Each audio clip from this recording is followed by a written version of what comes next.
मेरा नहीं होता अल्लाहुम्मा सल्ले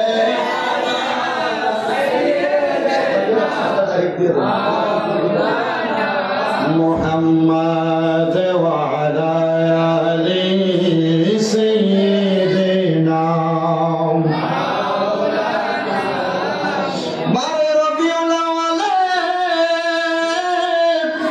আসলেন নবী সরওয়ারে ভাসাইলেন ইসলামের তরিজান নবী সুবহান গাইবো আমরা কামলিওয়ালার শান বলেন গাইবো আমরা কামলিওয়ালার শান সুন্নি মুসলমান গাইবো আমরা কামলিওয়ালার শান বলেন গাইবো আমরা কামলিওয়ালার শান নবীর শেখানে গাইবো আমরা কামলিওয়ালার নূর নবীজি তিনটি সূরত শোনো হে নবীজির উম্মত প্রমাণ করে হাদিস আর কোরআন বলে প্রমাণ করে হাদিস আর কোরআন ওই একটা সূরতে হাকিকি দুই নম্বরে মালাইকি তিন নম্বরে মানবের উদাহরণ নবীর শেখানে গাইবো আমরা কামলিওয়ালার শান বলেন গাইবো আমরা শান নবীর শেখানে গাইবো আমরা কামলিওয়ালার শান আল্লাহুম্মা সাল্লি আলা সাইয়্যিদিনা মুহাম্মদ ওয়া আলা আলি সাইয়্যিদিনা আমি জানতে চাই নবগ্রাম এলাকার ভাই বাবারা আপনারা বলেন আমার নবীর উপর দুরূদ আদায় করলে লাভ আছে না নাই?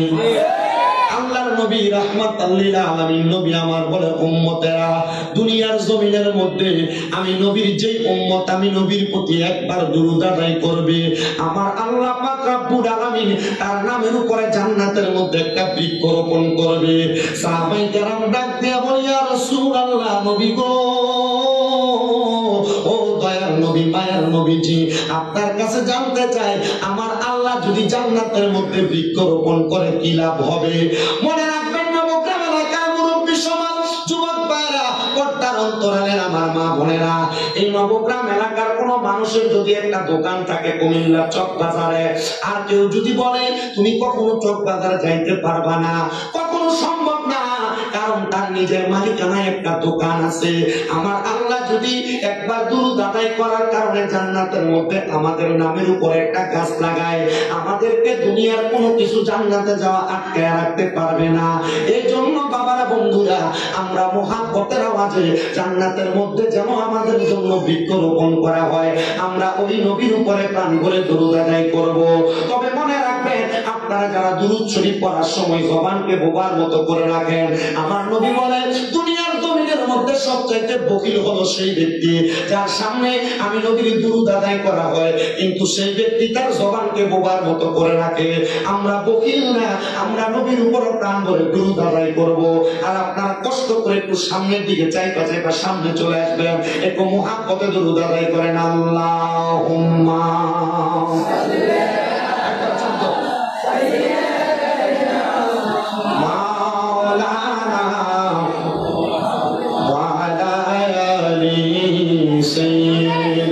একবার আগে আসেন ইয়া রাসূলুল্লাহ বিবি আপনি মোরা জানের জান আপনার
হায় অনেক দূরে মদিনা, আমরা কেমনে যাব জানি না।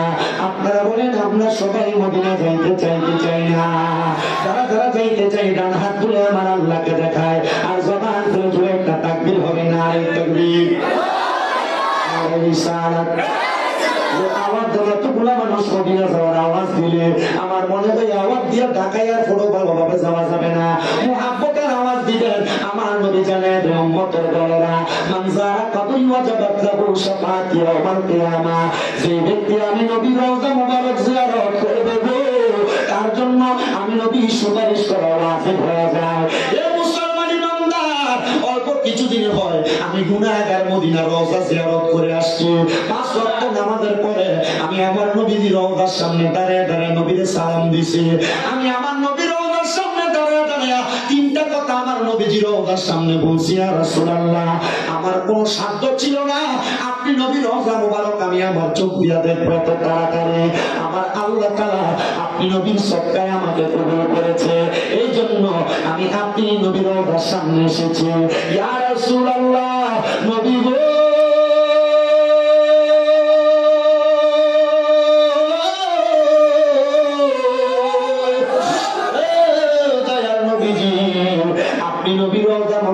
সামনে আমার 2 নাম্বার আরাধনা।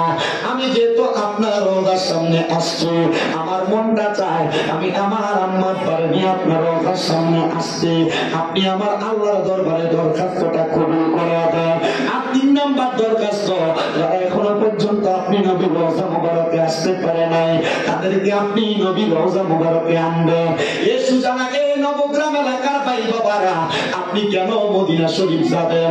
আপনার বোনটাকে মদিনা শরীফ যাওয়ার জন্য কাঁদবে না? এই নবগ্রামের মসজিদের ভিতরে 1 ওয়াক্ত নামাজ পড়লে 1 ওয়াক্তের সওয়াব পাবেন, কিন্তু আমার নবীর মদিনা শরীফের রওজা মসজিদে নববীর মধ্যে 1 ওয়াক্ত নামাজ পড়লে আল্লাহ তাআলা 50,000 ওয়াক্ত কবুলিয়ত নামাজের সওয়াব আপনার আমল নামার মধ্যে দিবে। শুধু তাই নয় যুবক, ও মুরব্বি বাবা, শুধু তাই নয়, আল্লাহ তাআলার কাবা ঘরের সামনে যাইয়া আপনি যদি 1 ওয়াক্ত নামাজ পড়তে পারেন গো, আপনার আমল নামার ভিতরে 1 লক্ষ ওয়াক্তের সওয়াব দান করা হবে। এই জন্য বাবা, আপনারা যারা যারা মদিনা যাইতে চান ডান হাতটা উঠে আমার আল্লাহকে দেখান, আর জবান খুলে একটা তাকবীর হবে।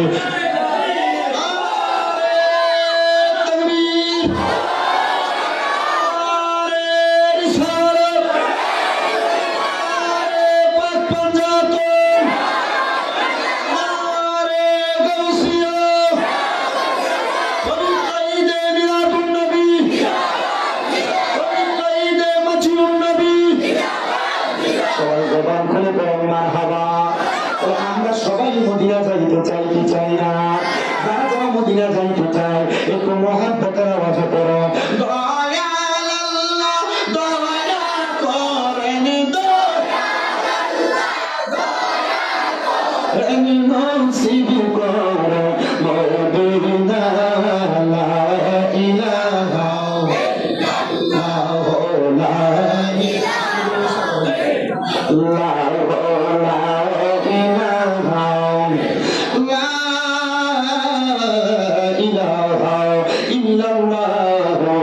মুহাম্মাদুর রাসূলুল্লাহ সাল্লাল্লাহু আলাইহি ওয়াসাল্লাম। আসেন আমার ভাইয়েরা, বাবারা, বন্ধুরা, এই মজলিসের মধ্যে আমরা যারা বসলাম সবচাইতে বেশি গুনাহ আমি শামিম রেজা। তবে একটা কথা মনে রাখবারে যুবক ভাইরা, আমার গুনাহ যদি তোমরা নবগ্রামের মানুষ দেখতা, আমার মাহফিলের মধ্যে বক্তা বানিয়ে বসাইতা না। আল্লাহ আপনি আমাদের গুনাহগুলো গোপন করে রাখছেন।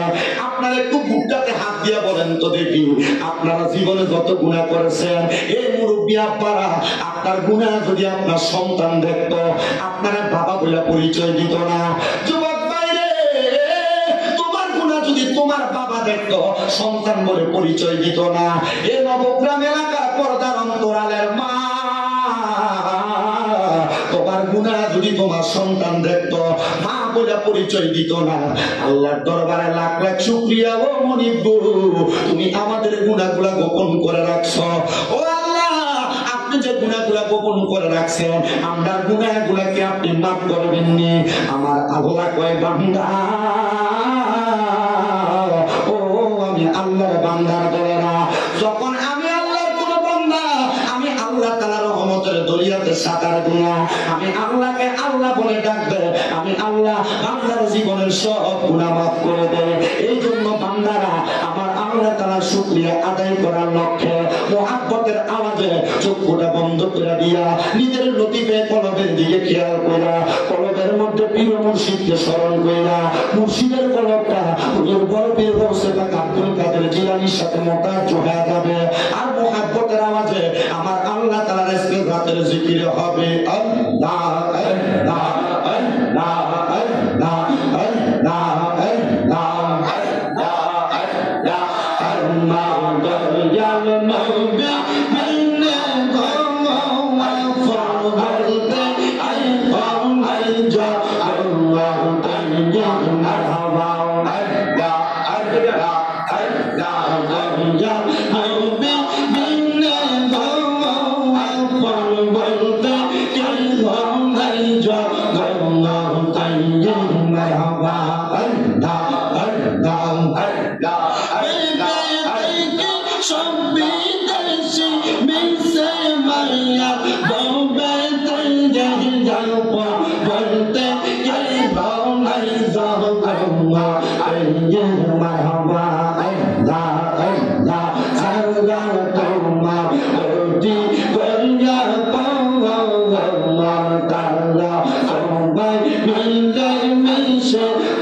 Allah, Allah, zikir koyda, din katay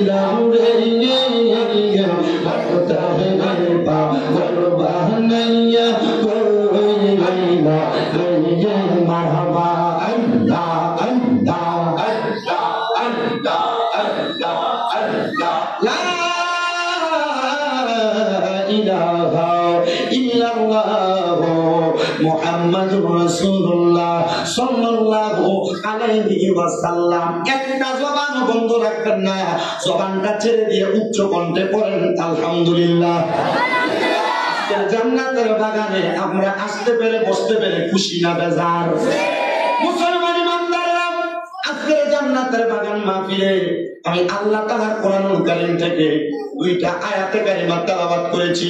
চেষ্টা করব আপনাদেরকে আল্লাহ তাআলার এই কোরআনুল কারীমের আয়াতের উপর সুন্দর বয়ান উপহার দেওয়ার জন্য। আপনারা বলেন, আল্লাহ তাআলার কোরআন মোতাবেক আলোচনা করলে এই আলোচনা যদি আপনার এলাকার কোনো টাকাওয়ালা, আপনার এলাকার কোনো পয়সাওয়ালা, আপনার এলাকার কোনো সম্পদওয়ালার গায়ের উপরে ওয়াজ করে অসুবিধা হবে? কথা বলেন বাবা, অসুবিধা হবে? আল্লাহ কোরআনে বলেন, বিসমিল্লাহির রাহমানির রাহিম, ইয়া আইয়ুহাল্লাযীনা আমানু তাকুল্লাহা ওয়াল তানজুর নাফসুম মা কদ্দামাত লিগাদিন ওয়াত্তাকুল্লাহা ইন্নাল্লাহা খাবীরুম বিমা তা'মালুন।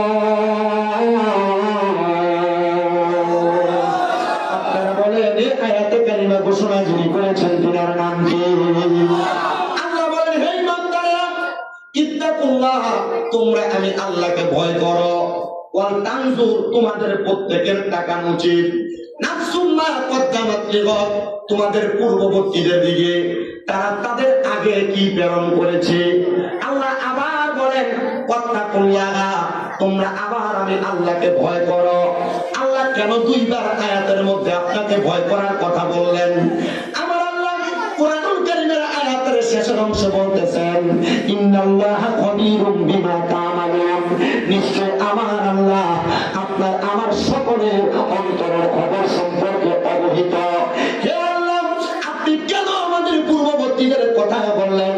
আমার আল্লাহ পাক রব্বুল আলামিন জানে আমাদের পূর্ববর্তী যারা মুসলমান ছিল তাদের জীবন তারা কোরআন সুন্নাহ মোতাবেক সাজাইছে, কিন্তু আমাদের সমাজ এত পচা, আমাদের বর্তমান পরিস্থিতি এত পচা, সমাজের মধ্যে ভালো মানুষ খুঁজে পাওয়া যায় কম, সমাজের প্রত্যেকটা ঘরে ঘরে হারাম খোলা সুদ খোলা, ভারতের কথা কন্যা ঠিক কিনা?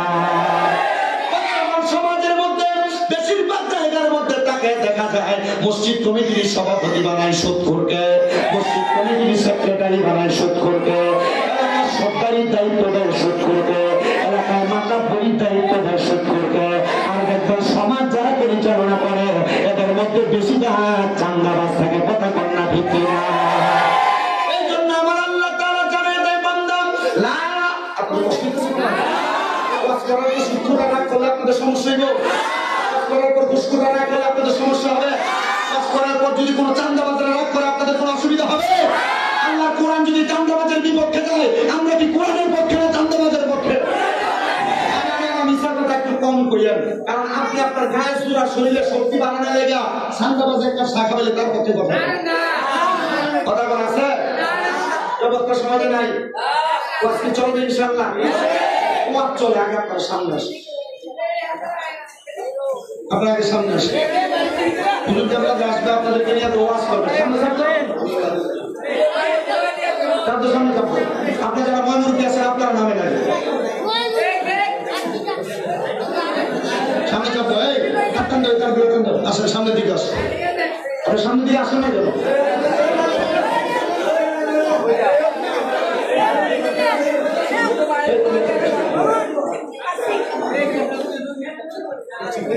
সামনের দিকে চাপ দেন, এই তারপরে সাইডে। তাহলে বলেন, আল্লাহ কোরআন যদি কারোর বিপক্ষে যায় আমরা কোরআনের পক্ষে আছি না নাই? নবীর হাদিস যদি কারোর বিপক্ষে যায় আমরা নবীর হাদিসের পক্ষে আছি না নাই? আল্লাহ যেন আমাদের সবাইকে এমন থাকার তৌফিক দান করে, বলেন আমিন। সবাইকে দরুদ শুরু করেন, আল্লাহুম্মা সাল্লি আলা সাইয়্যিদিনা মুহাম্মাদ নাবিয়ানা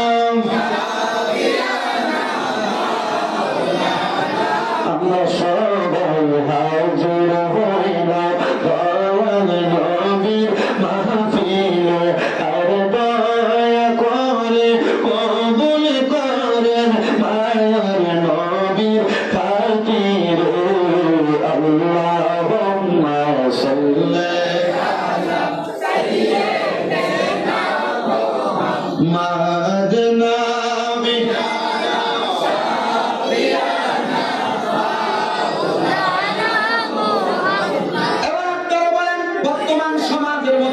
অহিংসতা, মানুষের প্রতি অত্যাচার, অনাচার, হারামখুরি, চুগলখুরি বর্তমান সমাজে কম না বেশি? আওয়াজ আসতে হয়েছে আরো জোরে, কম না বেশি? আল্লাহ কোরআনে বলেন, লা ইয়াস্তাউই আসহাবুন নারি ওয়া আসহাবুল জান্নাহ, আসহাবুল জান্নাতি হুমুল ফাইজুন। জবান খুলে উচ্চ কণ্ঠে জোরে জোরে বলেন আল্লাহু আকবার। আমার আল্লাহ তাআলা জান্নাতের জমাতের বান্দার দলেরা যারা জান্নাতি এবং যারা পবিত্র তারা একরকম নয়। ওগো আল্লাহ, তাহলে কারা কেমন আপনি বলেন না? আল্লাহ বলেন আসহাবুল জান্নাতি হুমুল ফাইজুন, যারা জান্নাতি তারা হলো সফলকাম। ওগো আল্লাহ তাআলা আপনার কাছে জানতে চাই জান্নাতি কারা, জান্নাতীদের পরিচয় আমরা জানতে চাই। এই নবগ্রাম এলাকার বাবারা যারা টাকা দিয়া, পয়সা দিয়া, শ্রম দিয়া, বুদ্ধি দিয়া, পরামর্শ দিয়া এত সুন্দর করে নবীর মিলাদুন নবীর মাহফিল সাজাইলা, মাঝের নবীর মাহফিল সাজাইলা, আল্লাহর কসম তোমাদের নামটা জান্নাতীদের খাতায় উঠবে। বলে হুজুর কেন গো? নবীজির চাচা যা নবীর উপর ঈমান আনে নাই, ঈমান আনে নাই, কিন্তু আমার নবী ইসলামের দাওয়াতটা জারি রাখছেন। আমার নবী বলেন, হযরতে আব্দুল্লাহ ইবনে আব্বাস রাদিয়াল্লাহু তাআলা আনহু থেকে হাদিস বর্ণনা, তিনি বলেন আমি একদিন ঘুমানোর পরে নবীর চাচাকে স্বপ্ন দেখলাম। আমি হঠাৎ করে দেখলাম নবীর চাচা জানেন পুরোটা শরীরের মধ্যে আগুন ধাউ ধাউ করে জ্বলতেছে। আমি প্রশ্ন করলাম, এ নবীর চাচা আপনার পুরোটা শরীরের মধ্যে আগুন দেখা যায়, আপনারে কেন এত কষ্ট দেওয়া হয়? আপনি কি বলবেন আপনাকে সারা রাত্র সারা দিন কেন এত আযাব দেওয়া হয়? বলে আমি মুহাম্মাদুর রাসূলুল্লাহকে আমি সশরীরে পাওয়ার পর ওনার উপর ঈমান আনি নাই, ওনাকে কটাক্ষ করেছি, ওনার ব্যাপারে মন্তব্য করেছি। নবীর চাচা আপনার কাছে আমি জানতে চাই, আপনি বলেন না কবরে ফেরেশতা আপনার প্রতি কেমন আচরণ করে? তিনি বলেন অন্য কোন আচরণ না গো, আমার প্রতি খারাপ আচরণই করা হয়, কবরের আযাবই দেওয়া হয়, কিন্তু প্রত্যেক সোমবারে আমি নবীর চাচার ডান হাতের শাহাদাত আঙ্গুলটা আমি যখন আমার মুখের মধ্যে দিয়া দেই, আমার মুখের মধ্যে মনে হয় জান্নাতি একটা শরাব আমার পেটে যাচ্ছে, আর তখন আমার কাছে বড় ভালো লাগে। এ নবীর চাচা আপনার কাছে জানতে চাই, আপনি বলেন না আপনাকে পুরো সপ্তাহ আযাব দেওয়া হয়, কিন্তু এই দিনে কেন আপনার এত শান্তি দেওয়া হয়? নবীর চাচা ডাক দিয়া কয়, আমার বাতিজা মুহাম্মাদুর রাসূলুল্লাহ যখন দুনিয়াতে আগমন করেছে, আমার একটা দাসী ছিল যার নাম সুয়াইবা, আমার কাছে এসে খবর দিতে রে নবীজির চাচা আপনার ভাই হযরতে আব্দুল্লাহর স্ত্রীর গর্ভ থেকে আপনার বাতিজা আগমন হয়েছে, আর আমি নবীর চাচা আমার ডান হাতের শাহাদাত আঙ্গুল দিয়া ওই দাসীটাকে মুক্তি করে দেওয়ার কারণে আমার আল্লাহ তাআলা আমার সোমবার দিন নাজাত দিয়া দেয়। এবার জানতে চাই নবগ্রাম এলাকার বাবারা, বন্ধুরা, আমরা যে নবীর আগমনে খুশি হইয়া মিলাদুন নবীর মাহফিল করি, নবীর উপর সালাতু সালাম জানাই, নবীর উপর সম্মান পেশ করি, আমার আল্লাহ তাআলা চাইলে আমাদেরকে জান্নাত দিতে পারে কি পারে না? আশিক রে, আল্লাহ কয় জিবরাইল শোনো না, আসমান সাজাও, জমিন সাজাও, আসমান সাজাও, জমিন সাজাও, সাজাও বেহেশতখানা, ঈমানদার জনস করো না, বলো মিলাদুন নবীর মাহফিল, নবীর মাহফিল প্রথম করেছেন রাব্বানা, ঈমানদার জনস করো না।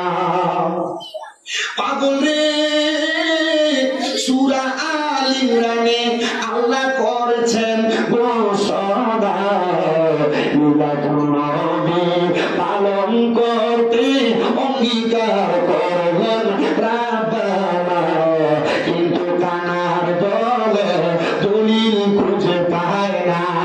আপনারা বলেন মিলাদুন নবীর মাস আসলে সোশ্যাল মিডিয়া, ফেসবুক, ইউটিউবের ভিতরে বেদাত ফতোয়া দেয়, এমন বাতিল ফেরকা মৌলবী আছে না? না, আপনাদের কষ্ট হইতেছে?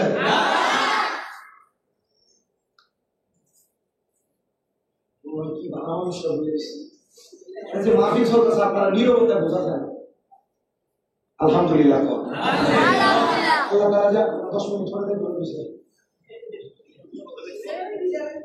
আলহামদুলিল্লাহ, জোরে মিলাদুন নবীর মাহফিল প্রথম করেছেন কে? আল্লাহ।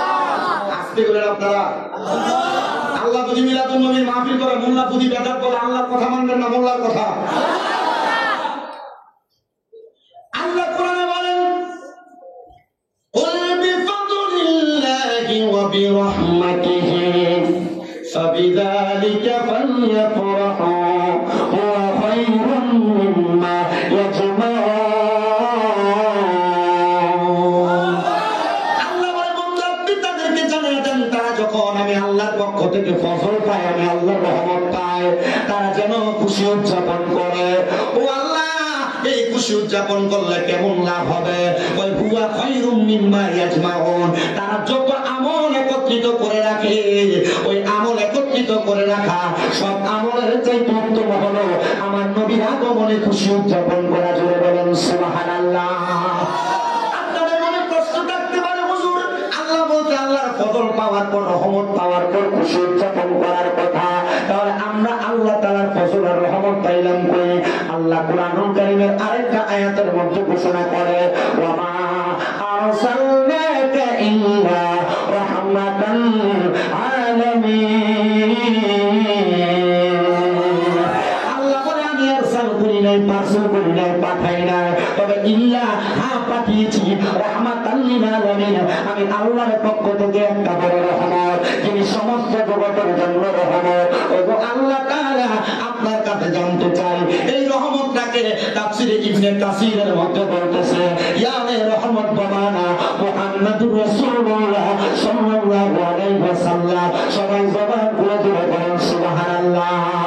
ইয়া মুহাম্মদ মুস্তাফা নবী সাল্লাল্লাহু আলাইহি ইয়া মুহাম্মদ মুস্তাফা নবী সাল্লাল্লাহু আমরা সাফায়াতের কান্ডারি মদিনা ওয়ালা, আমরা সাফায়াতের কান্ডারি মদিনা ওয়ালা, ইয়া মুহাম্মদ মুস্তাফা নবী সাল্লাল্লাহু আলাইহি ইয়া মুহাম্মদ মুস্তাফা নবী নবীজি আমার কাবার ও কাবা, নবীজি আমার গলার মালা, নবীজি আমার কাবার ও কাবা, নবীজি আমার গলার মালা, নূর নবীর প্রেমেতে কাবা হইয়াছে কালা, হায় নূর নবীর হইয়াছে কালা, মুহাম্মদ মুস্তাফা নবী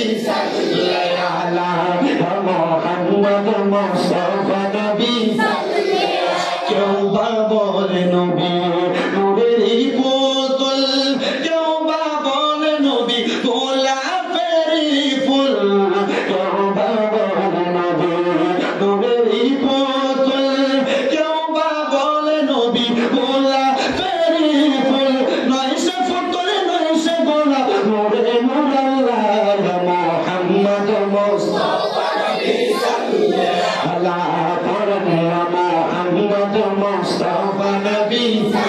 আমরা সাফায়াতের কান্ডারি মদিনা ওয়ালা, আমরা সাফায়াতের কান্ডারি মদিনা ওয়ালা, মুহাম্মদ মুস্তাফা নবী। মুসলমান, ওই আল্লাহ তাআলা ওই নবীর রহমত বলে ঘোষণা করেছে। মুসলমান, তোমরা তাহলে কেন মিলাদুন নবী পালন করো? মিলাদুন নবীটার আগে আবার ঈদ শব্দ লাগাও।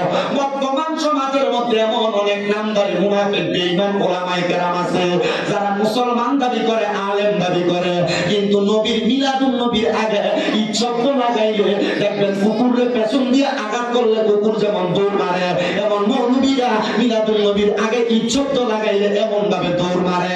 বলে হুজুর কারণটা আমরা কি মিলাদুন নবীটার আগে যে ঈদ শব্দটা লাগায়, এই ঈদ শব্দটার অর্থটা হলো খুশি। ও মৌলভী সাহেব, আপনি যে বলেন এটা কোনো ঈদ না, আপনি কি নবীর আগমনে খুশি না? যদি বলেন সুন্নি জনতা নবীর আগমনে খুশি, যদি বলেন কওমি নবীর আগমনে খুশি, যদি বলেন জামাতি নবীর আগমনে খুশি, যদি বলেন আলে হাদিস আমি বলবো নবীর আগমনে খুশি। কিন্তু শর্ত হইল এরা খুশি কথা সত্য, কিন্তু ঈদ মানতে রাজি না। বলে হুজুর কেন মানতে রাজি না, আর তারা কেন খুশি না? আরে বাবা, যারা নবীর আগমনে খুশি না মানে ঈদ পালন করতে নারাজ। মনে রাখতে হবে এরা এক নাম্বার ডাব্লিউ মার্কা ওহাবি বাতিল ফেরকা। এদের সাথে আমাদের কোনো সম্পর্ক নাই, আমরা কখনো এদের সাথে কোনো মেলামেশা করব না, এদের সঙ্গে কোনো সম্পর্ক রাখবো না।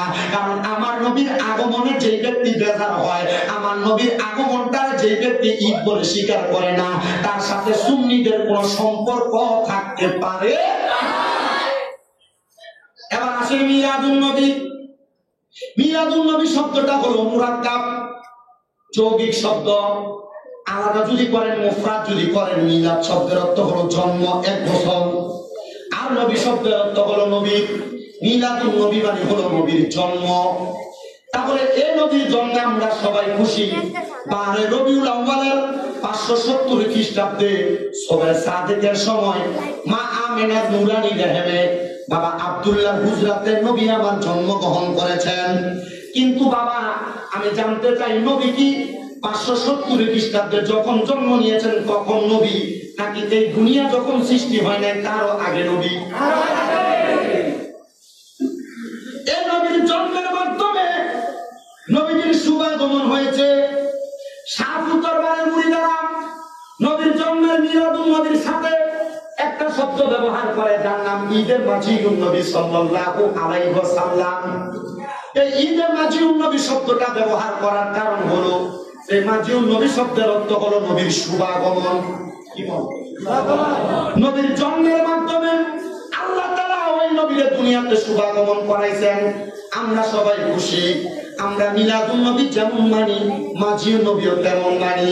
এটা আমরা মনে করি মিলাদুন নবী যেমন নবীর শান, মাজিদুন নবী তেমন আমার নবীর শান। তবে সত্য হলো আমরা যেন আমার নবীর শানে কোনো বাড়াবাড়ি করতে যাই সমাজের মধ্যে দ্বন্দ্ব না তৈরি করি। যে মৌলভী সাহেবরা সমাজের মধ্যে দ্বন্দ্ব তৈরি করে, এরা এক নাম্বার ফিতনাবাজ। এরা ইসলামটাকে দ্বিখণ্ডিত করতে চায়, আর আহলে সুন্নাত ওয়াল জামাতকে মানুষের কাছে হাসির পাত্র বানাইতে চায়। কথা কোন ঠিক কিনা? এই জন্য আমার মুসলমানেরা আপনাদের সবার কাছে একটা আবদার, আমরা যারা সুন্নি দাবি করি আমরা নবীর জন্মকেও মানি, আমরা নবীর শুভ আগমনকেও মানি। তবে শর্ত হলো আমাদের ঈমানের মাধ্যমে শুধু মানলেই হবে না, আমার নবী আমাদেরকে যে শিক্ষা দিয়া গেছে এই শিক্ষাটাকে বাস্তবায়ন করা লাগবে। তাহলে বলছিলাম সমাজে মানুষ বসবাস করে দুই রকম, এক প্রকার ভালো আর এক প্রকার খারাপ। আমরা কথা বলেন, এক প্রকার ভালো আরেক প্রকার খারাপ। আর আল্লাহ কোরআনে কয় যারা জাহান্নামী আর যারা জান্নাতি তারা একরকম নয়। আল্লাহ বলেন যারা জান্নাতি তারা হলো সফল কাম। এবার আল্লাহর কাছে আপনি প্রশ্ন করবেন, ও আমার আল্লাহ আপনার কাছে জানতে চাই আপনি বলেন না জান্নাতি কারা?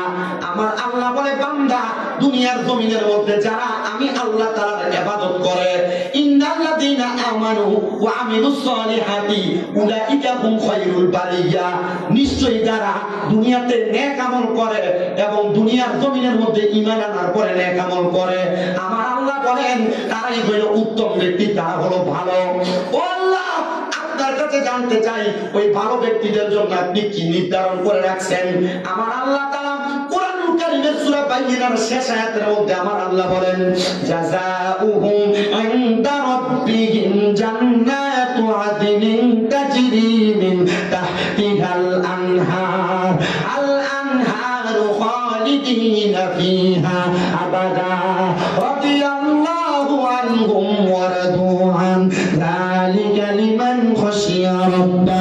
জবান খুলে উচ্চ কণ্ঠে জোরে জোরে পড়েন আল্লাহু আকবার। আল্লাহ তাআলা বলেন যারা ভালো মানুষ আমি আল্লাহ বললাম জাযাউহুম ইনদা রাব্বিহিম, আমি আল্লাহ নিজে তাদেরকে জাযা প্রদান করব, পুরস্কার প্রদান করব, বিনিময় প্রদান করব। আল্লাহ কি পুরস্কার দিবেন? আল্লাহ কয় ওই পুরস্কারের নাম হলো জান্নাতুল আদন। আল্লাহ ওই জান্নাতুল আদনটা দেখতে কেমন আপনারা মনে রাখেন।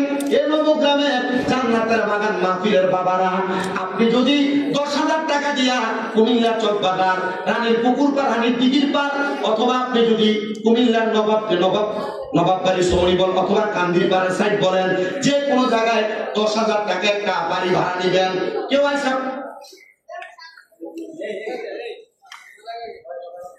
কেউ যদি আপনাকে বলে 10,000 টাকায় 3 রুমের একটা বাসা ভাড়া দেওয়া হবে, আপনি কি সাথে সাথে রাজি হবেন না বাসাটাকে দেখবেন? আজব বিষয়, বাসা দেখার দরকার আছে? আপনি 10,000 দিয়ে দিবেন?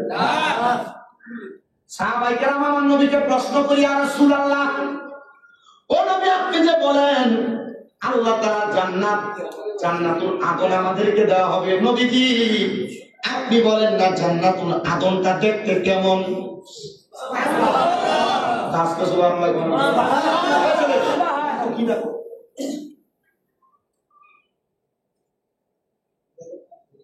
সে জান্নাত দিবেন ভালো মানুষদেরকে। ওই জান্নাতের নাম কি?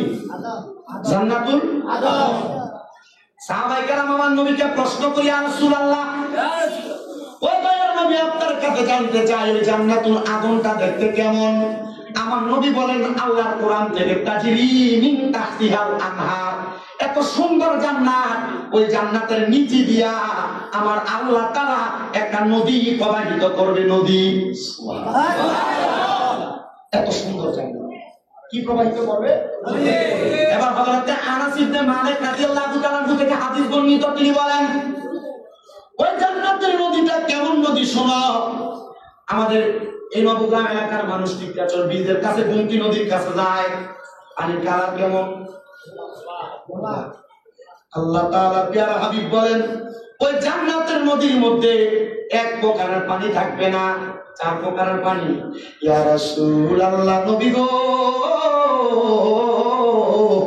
আপনি নবীর কাছে জানতে চাই ওই জান্নাতের 4 প্রকারের পানি কি কি আপনি বলেন। আমার নবী বলেন 1 নম্বর পানির নাম হলো ইন্না আ'তাইনা কাল কাউসার, ওই পানিটার নাম হলো কাউসারের পানি। ওই পানি যে ব্যক্তি একবার পান করবে কিয়ামতের আগ পর্যন্ত তার পানির পিপাসা লাগবে না। ইয়া রাসূলুল্লাহ, নবীজি আপনি বলেন না ওই পানি কারা পান করবে? আমার নবী বলেন যারা দুনিয়ার জমিনের মধ্যে আল্লাহ এবং তার রাসূলের প্রতি ঈমান আনয়ন করেছে তারা ওই জান্নাতের কাউসারের পানি পান করবে। নবী আমার বলেন 2 নাম্বার আরেকটা পানি আছে ওই জান্নাতের নদীর মধ্যে, ওই পানিটার নাম হলো সারাবন তাহুরা, পবিত্র পানি গো। ইয়া রাসূলুল্লাহ, ওই পবিত্র পানিটা কারা পান করবে?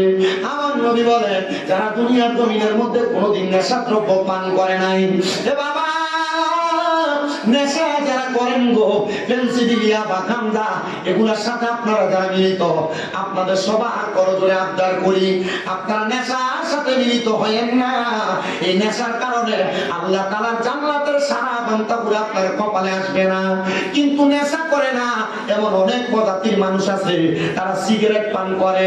আপনি মনে করতেছেন সিগারেট খাওয়াটা মনে হয় গুনার কাজ না। বাবাজি মনে রাখবেন আল্লাহর হাবিব বলেছেন যদি তোমরা দুনিয়াতে জাহান্নামী মানুষ দেখতে চাও তাদের দিকে তাকাও যাদের মুখের মধ্যে আগুন আছে। আপনি হিসাব মিলিয়ে দেখেন তাদের মুখে আগুন যারা সিগারেট খায়। এ বাবা, এই সিগারেট খাওয়া যদি তোমার জাহান্নামের আগুন হয়ে যায় তাহলে তোমার প্রয়োজন জাহান্নামের আগুন থেকে বাঁচা, নেশাদ্রব্য পান করা থেকে বাঁচা। মনে রাখবা আল্লাহর নবী বলেন 3 সময় 3 প্রকার ব্যক্তির ঈমান থাকে না। এর মধ্যে 1 প্রকার ব্যক্তি হলো সেই ব্যক্তি নেশা করে, নেশা করার সময় তার ঈমান থাকে না। তো সেই ব্যক্তি নেশা করার কারণে পরবর্তীতে তো আর কালেমা পড়ে না, তখন তার ঈমান থাকে না, বেঈমান হয়ে মারা যাবে। এজন্য সবার কাছে করজোরে আপনারা নেশা করবেন না। এই নেশা বর্তমান সমাজকে নষ্ট করে দিতেছে। কেউ বিক্রি করতেছে, কেউ নেশার দ্রব্য খাইতেছে, আবার কেউ নেশার দ্রব্য নিয়ে যানবাহনের মধ্যে পরিচালিত করতেছে। আপনারা বলেন এমন নেশা করার কারণে সমাজের ঘরে ঘরের মধ্যে অলডি পর্যন্ত থাকে না, অলডি পর্যন্ত চুরি করে নেওয়া যায়। নেশা করার টাকা না থাকলে বেড়াটা যখন উঠতে যায় দেখতেছি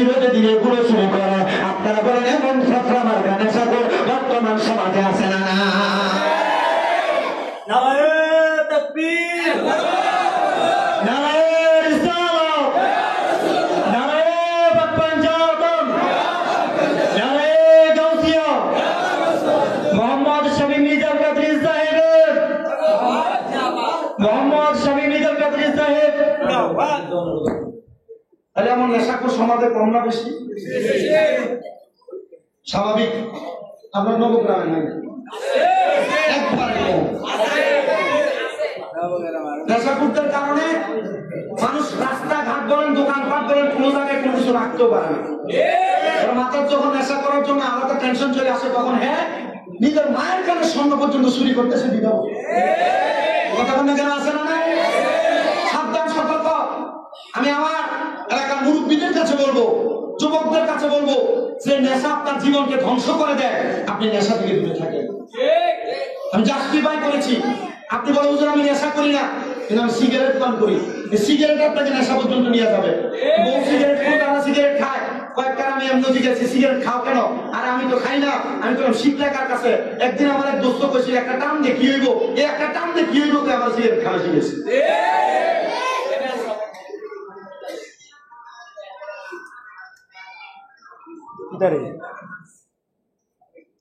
আপনারা বলেন এমন অবস্থা সমাজে কম না বেশি? তাহলে নেশা যারা করবে তারা কখনো জান্নাতের সারাবান তাহুরা পান করতে পারবে না। আপনি চিন্তা করে দেখতেছেন সারাবান তাহুরা কি? আল্লাহ জান্নাতের পানি যদি আপনি পান করতে পারেন, আপনার জীবন কেমন ধন্য হয়ে যাবে। আপনার ভিতরে সেটার ব্যাপারে কোনো অনুভূতি কাজ করে না যে আমি জান্নাতের সারাবান তাহুরা পান করবো। আল্লাহ তাআলা শেষ জান্নাতের সারাবান তাহুরা পান করার মতো যোগ্যতা আমাদেরকে দান করেন। আর জোরে বলেন আমিন। আপনার কাছে জানতে চাই, আপনি বলেন আর 4 প্রকারের পানির মধ্যে 2 প্রকার বললেন, আরো 2 প্রকার কি পানি? আমার নবী বলেন 3 নাম্বার পানিটার নাম হলো জান্নাতের লাবান, মানে জান্নাতের দুধ। ও দয়ার নবী, আপনি বলেন না ওই জান্নাতের দুধ কারা কারা পান করবে? আমার নবী ডাক দিয়ে বলেন ওই জান্নাতের দুধ তারা পান করবে যারা দুনিয়ার জমিনের মধ্যে কখনো পরের হক মাইরা খায় নাই। ও বাবা, আমাদের সমাজে এমন অনেক মানুষ আছে, ভাই মারা যাওয়ার পরে ভাতিজাদের সম্পদ বুঝিয়ে দেয় না, মা বাপ মারা যাওয়ার পরে বোনদের সম্পত্তি বুঝিয়ে দেয় না।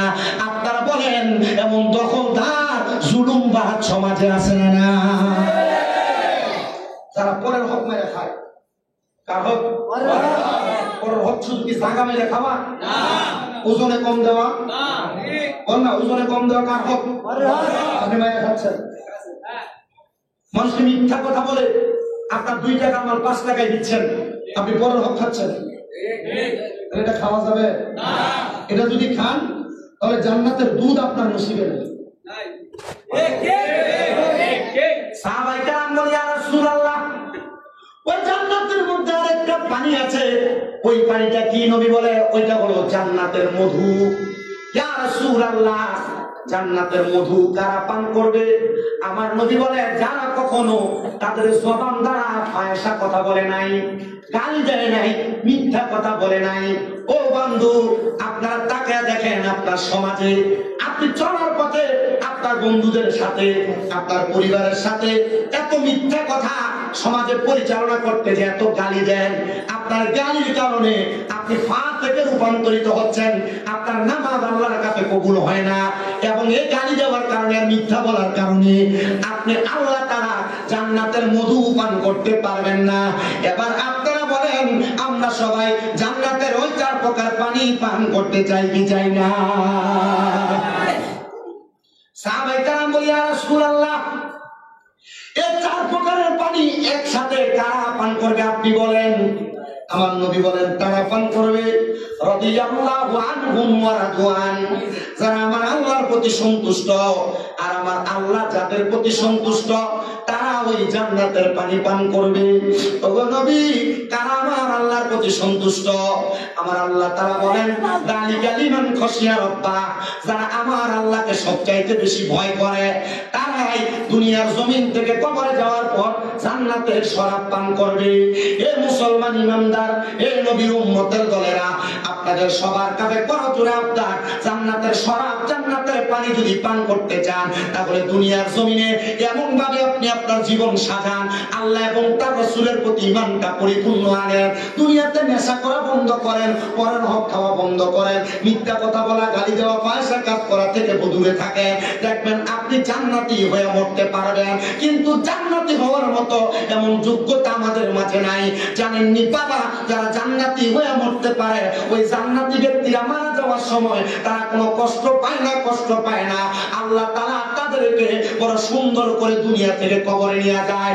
যারা জান্নাতি তাদের কাছে আজরাইল আলাইহিস সালাতু ওয়াস সালাম আসার আগে আমার আল্লাহ তাআলা দুইজন রহমতের ফেরেশতা পাঠায়। ওই দুইজন রহমতের ফেরেশতা জান্নাতি বান্দার সামনে দাঁড়িয়ে থাকে। জান্নাতি বান্দার সামনে দাঁড়ানো অবস্থায় আল্লাহ তাআলার ফেরেশতা আজরাইল আলাইহিস সালাতু ওয়াস সালাম জান্নাতি বান্দার সামনে আসে, ইমানদার বান্দার সামনে আসে। ওই ফেরেশতাটা আজরাইল জান্নাতি বান্দার বুকের মধ্যে এভাবে থাবা দিয়ে ধরে। বুকের মধ্যে যখন থাবা দেয়, দুইজন ফেরেশতা জান্নাতি বান্দার পক্ষ থেকে দাঁড়ায় আজরাইলকে বাধা দেয়। আজরাইল, ও আজরাইল, এই বান্দার রূহ তুমি বুক দিয়া কবজ করতে পারবা না। বলে কেন গো, বান্দার রূহ কেন বুক দিয়া কবজ করা যাবে না? বলে বান্দার বুকের মধ্যে আল্লাহ নবীর ভালোবাসা আছে। শুনে বলেন সুবহানাল্লাহ। রাসূল তোমায় ভালোবাসি, অন্তরে শুধু মুখে না, জান্নাতের আশায় নয় হে রাসূল, জাহান্নাম কেউ ডরি না। হে রাসূল তোমায় ভালোবাসি, অন্তরে শুধু মুখে না, জান্নাতের আশায় নয় হে রাসূল, জাহান্নাম কেউ ডরি না। তোমায় পাওয়ার আশায় মন ছুটে যায় মদিনায়। এই সুর যদি শুনে থাকো, একবার দেখা দাও না। হে রাসূল তোমায় ভালোবাসি, অন্তরে শুধু মুখে না, জান্নাতের আশায় নয় হে রাসূল, জাহান্নাম কেউ ডরি না। মুসলমান, একবার চিন্তা করে দেখেন, আপনি যদি ইমানদার হন, আপনার বুকে যদি আল্লাহ নবীর ভালোবাসা থাকে, তাহলে আপনার রূহ আজরাইল কবজ করতে পারবে না। বুকের সামনে থেকে আজরাইল ফিরে যাবে। আজরাইল আবার আল্লাহর অনুমতি নিয়ে আপনার সামনে আসবে।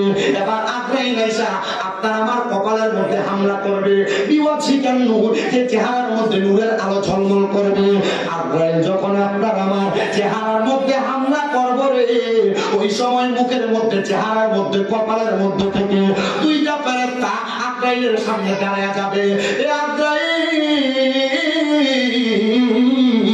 ও আজরাইল, এই বান্দার রূহ কপাল দিয়া কবজ করতে পারবা না। কেন রে, কেন কবজ করতে পারবো না? বলে বান্দা পাঁচ ওয়াক্ত নামাজ আদায় করার জন্য বান্দা শ্রদ্ধা দিয়েছে। বান্দার চেহারার মধ্যে, বান্দার কপালের মধ্যে সুবহানা রাব্বিয়াল আলার তাসবিহ আছে। বান্দার কপালের মধ্যে শ্রদ্ধার নূর জ্বলতেছে। এই জন্য বান্দা কপাল দিয়া রূহ কবজ করতে পারবা না। মানুষ তাহলে সেজদা দিয়ে আল্লাহর নামাজ আদায় করলে, আল্লাহর কুদরতি কদমে যখন আপনার মাথা ঠেকায় দিবেন, এই সেজদা আপনার আজরাইলের হাত থেকে বাঁচাবে। সুবহানাল্লাহ, সুবহানাল্লাহ। চিন্তা করে দেখছেন আপনারা, শুধু সেজদা আপনার আজরাইলের থাবা থেকে বাঁচাবে। আপনার কষ্ট হইতেছে?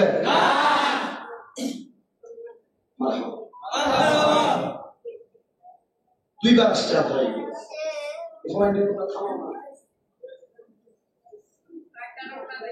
দুইবার আসবে আজরাইল।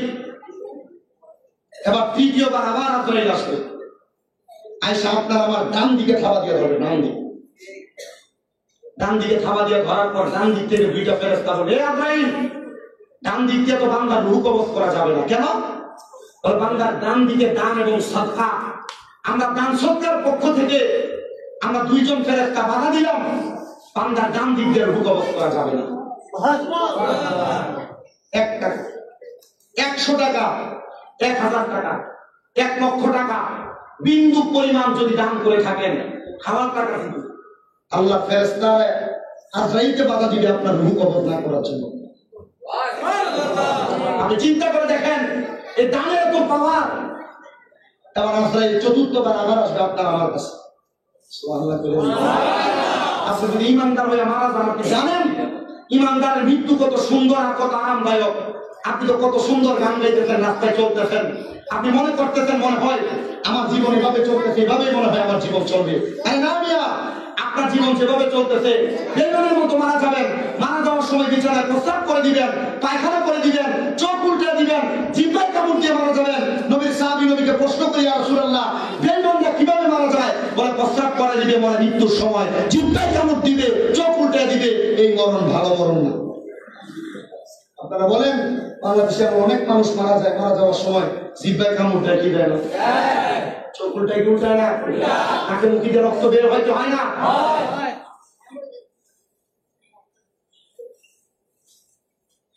আমাদের একজন মুরব্বী এরা বসেন না, কষ্ট তো বলা বন্ধ দুষ্ট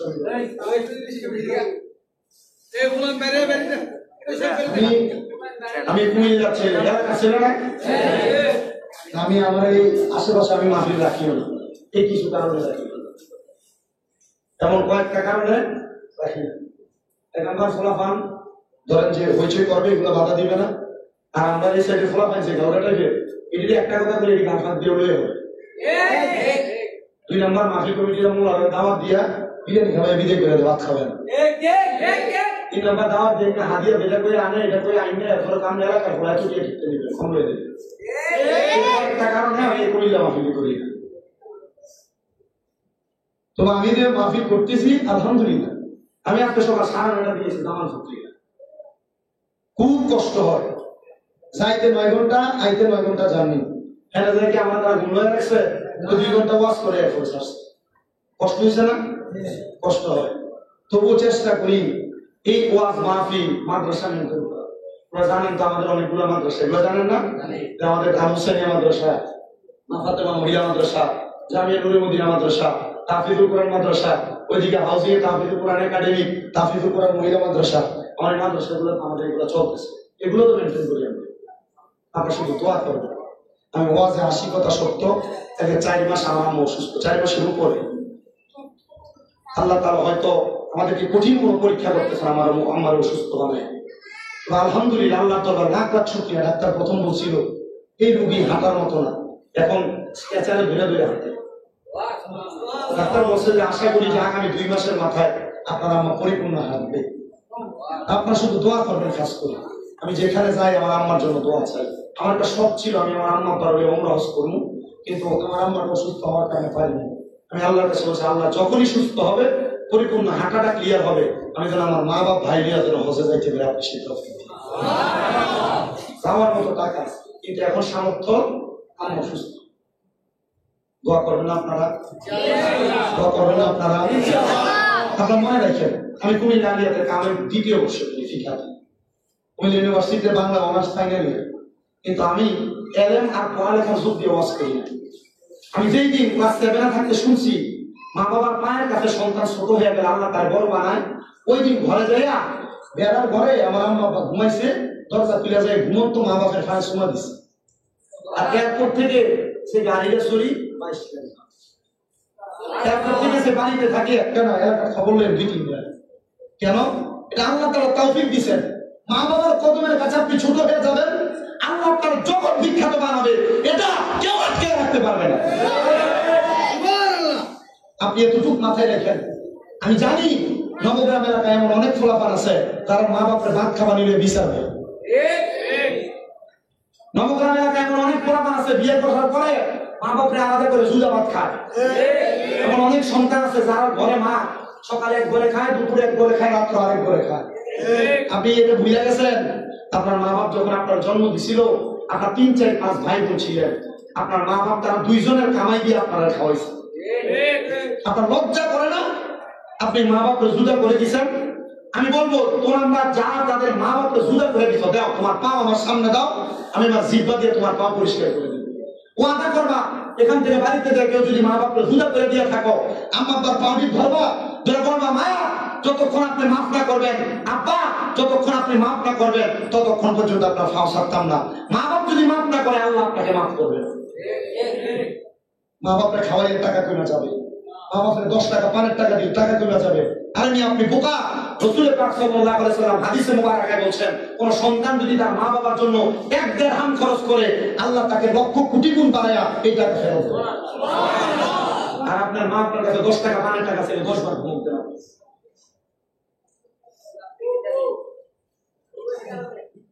তুমি কইতেছো যে তুমি ঠিক আছো নি? বিয়ে করছে না বলে হুজুরি কর। আল্লাহ পাক কপালে একটা সুন্দর বউ দাও। আমিন। নামিনের কি আওয়াজ? আপনার বিয়ে খাইতো সব বিভাগ। আরে বাবা দেরি আছে এটা বল। এবার আপনার বলেন বর্তমান সমাজে মা বাপের ভাত দেন এমন সন্তানও আছে না নাই? মা বাপের খানা নিয়ে বিচার বসে এমন সন্তানও আছে না নাই? মা বাপের লালন পালন করা নিয়ে বিচার বসে এমন সন্তানও আছে না নাই? মা বাপরে তুমি যদি বেয়াদবি করো, মা বাপরে তুমি খানা না দাও, আল্লাহ তাআলা তোমাকে দুনিয়ার মধ্যে মানুষের জন্য তোমার বেয়াদবি করবে। আল্লাহ তাআলা এগুলো থেকে আমাদেরকে হেফাজত করে করেন আমিন। এই দুনিয়ার মুসলমান ইমানদার, এই নবীর উম্মতের দলেরা, আশিক রাসূল আমার ভাই বোনেরা, আপনাদের সবার কাছে বলে দেব, আব্বা আমার নবীজি বলতেছে 4 নম্বরে একটা সন্তান, একটা ইমানদার বান্দা ইন্তেকাল করার আগে ওই ইমানদার বান্দার কাছে আল্লাহ তাআলা একজন ফেরেশতা আগমন করবে জান্নাত পড়ে। ওই আজরাইল এসে বান্দার বাম দিকে হামলা করবে। ওই বাম দিকে যখন হামলা করবে, আজরাইলের হামলাটার সাথে সাথে বাম দিক থেকে 2 জন ফেরেশতা বাধা দিবে। আজরাইল বান্দার বাম দিক দিয়ে কবজ করা যাবে না, কারণ বান্দার বাম দিকে তার মা বাবার খেদমত আছে। বলে বলেন সুবহানাল্লাহ। ইয়া রাসূলুল্লাহ, নবী ও মায়ের নবী গো, আপনার কাছে জানতে চাই, আপনি নবী বলেন না, তাহলে যে এই 4টা সময় বাধা দিবে তো ইমানদার বান্দা কি মরবে না? ইমানদার বান্দা কি কবজ করবে না? আমার নবী ডাক দিয়ে উম্মত, ও উম্মতের দলেরা শুনে রাখো, যখন ইমানদার বান্দা মারা যাবে, ইমানদার বান্দা মারা যাওয়ার আগে ফেরেশতা ছিল কয়জন? কয়জন? আপনারা এখনো কষ্ট হইতেছে না? এগুলা পুরা পাবে মালিক কমিটি আর বলো না কই না মাহফিল কমিটি হোক আর ছিল। আমার কথা হলো মাহফিলের পরিবেশ নষ্ট হয়ে মিথ্যা কমিটির দরকার নেই।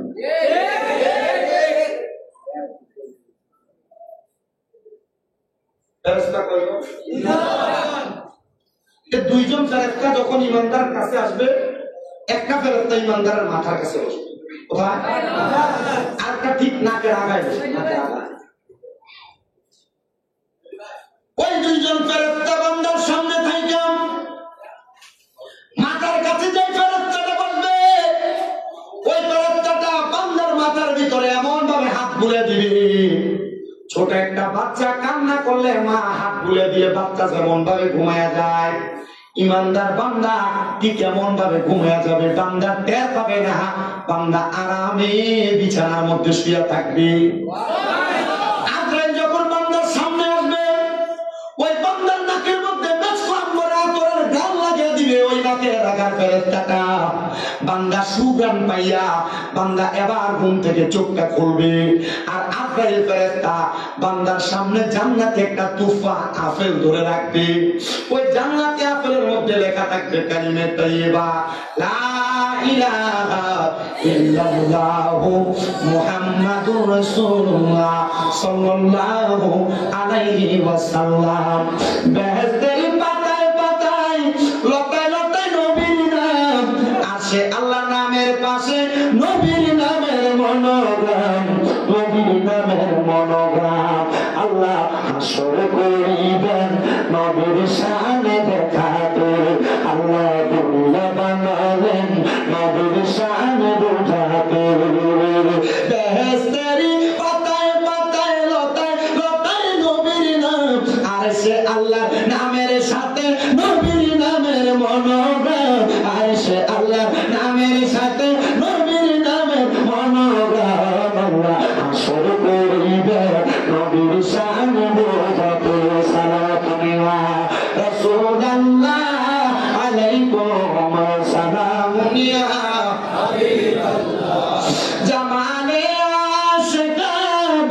শুধু মোহাম্মদ হেরালে বরাবা শুধু আহম্মদ সালাত নেয়া রাসূলুল্লাহ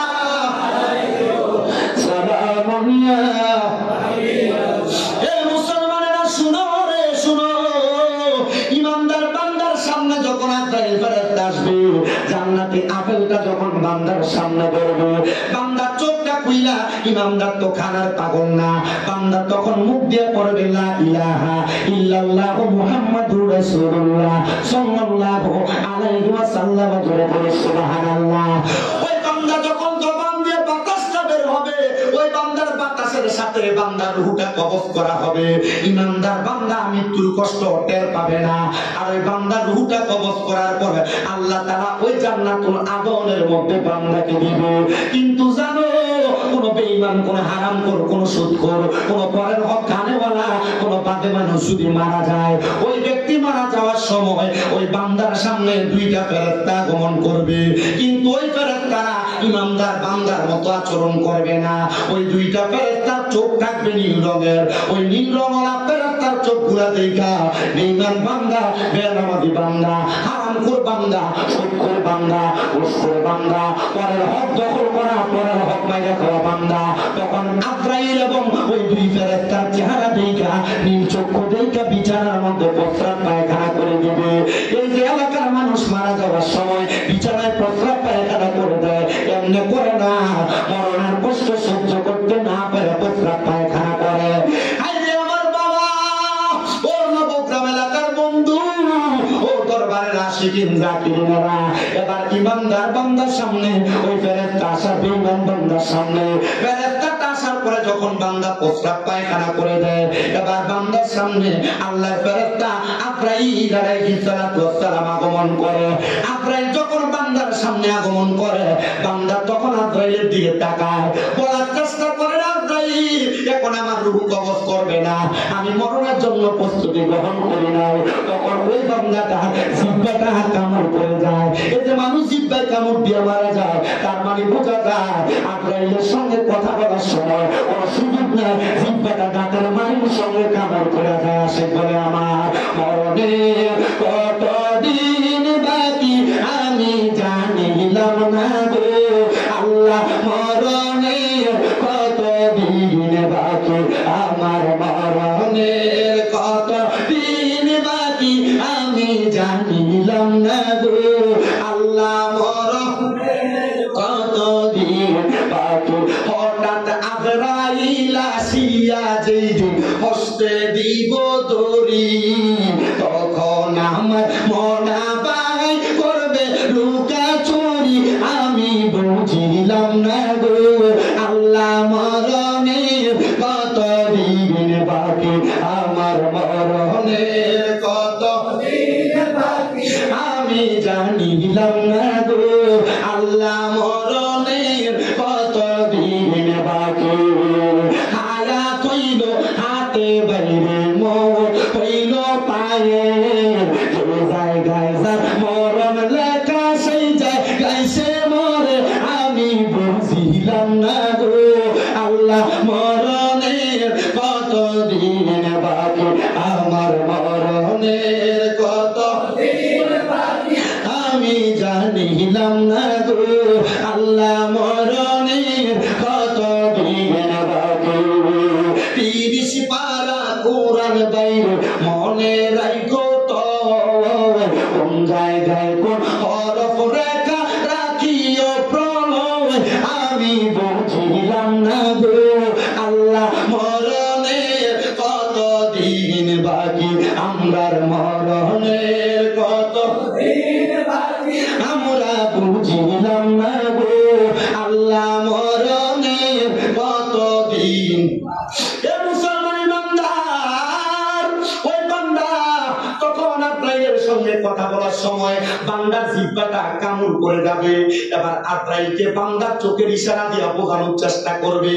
আজরাইলের চেহারা এমন ভয়ঙ্কর, এমন বিকট চেহারা দেখা বান্দার চোখগুলা উল্টে যাবে। এই যে চোখ উল্টে যায়, এটার কারণ কিন্তু সেইটা, বান্দার চোখ যখন উল্টে যাবে বান্দা বড় কষ্ট পাবে। এবার বান্দাটা মরণের আগ মুহূর্তে আজরাইল বান্দার বুকের মধ্যে থাবা দিবে, কিন্তু ইমানদার বান্দার বুকে থাবা দেওয়ার সময় ইমানদারের বান্দার বুক থেকে দুইটা ফেরেশতা বাধা দিছে।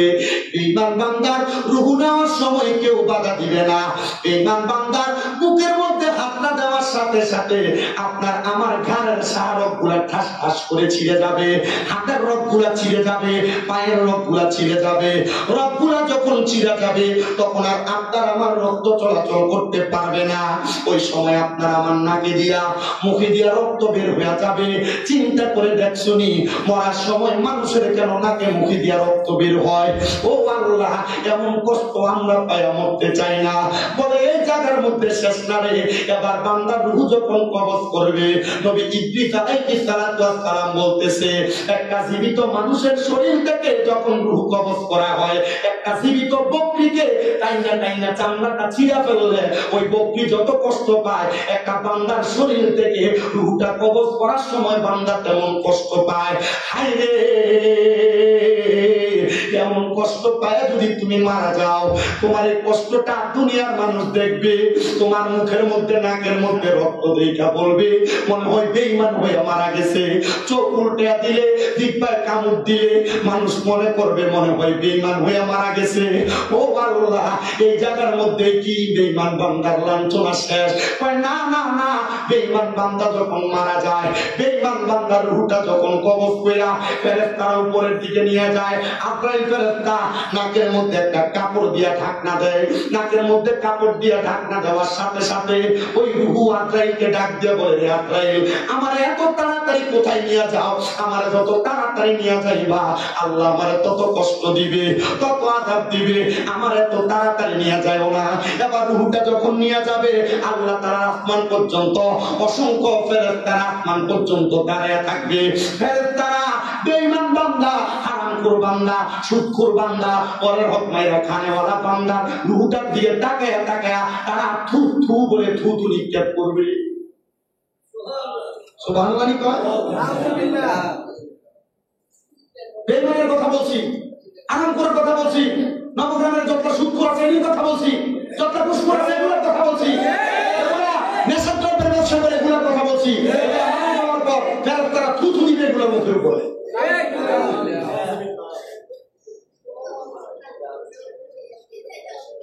নাউজুবিল্লাহ আসবে নাকি?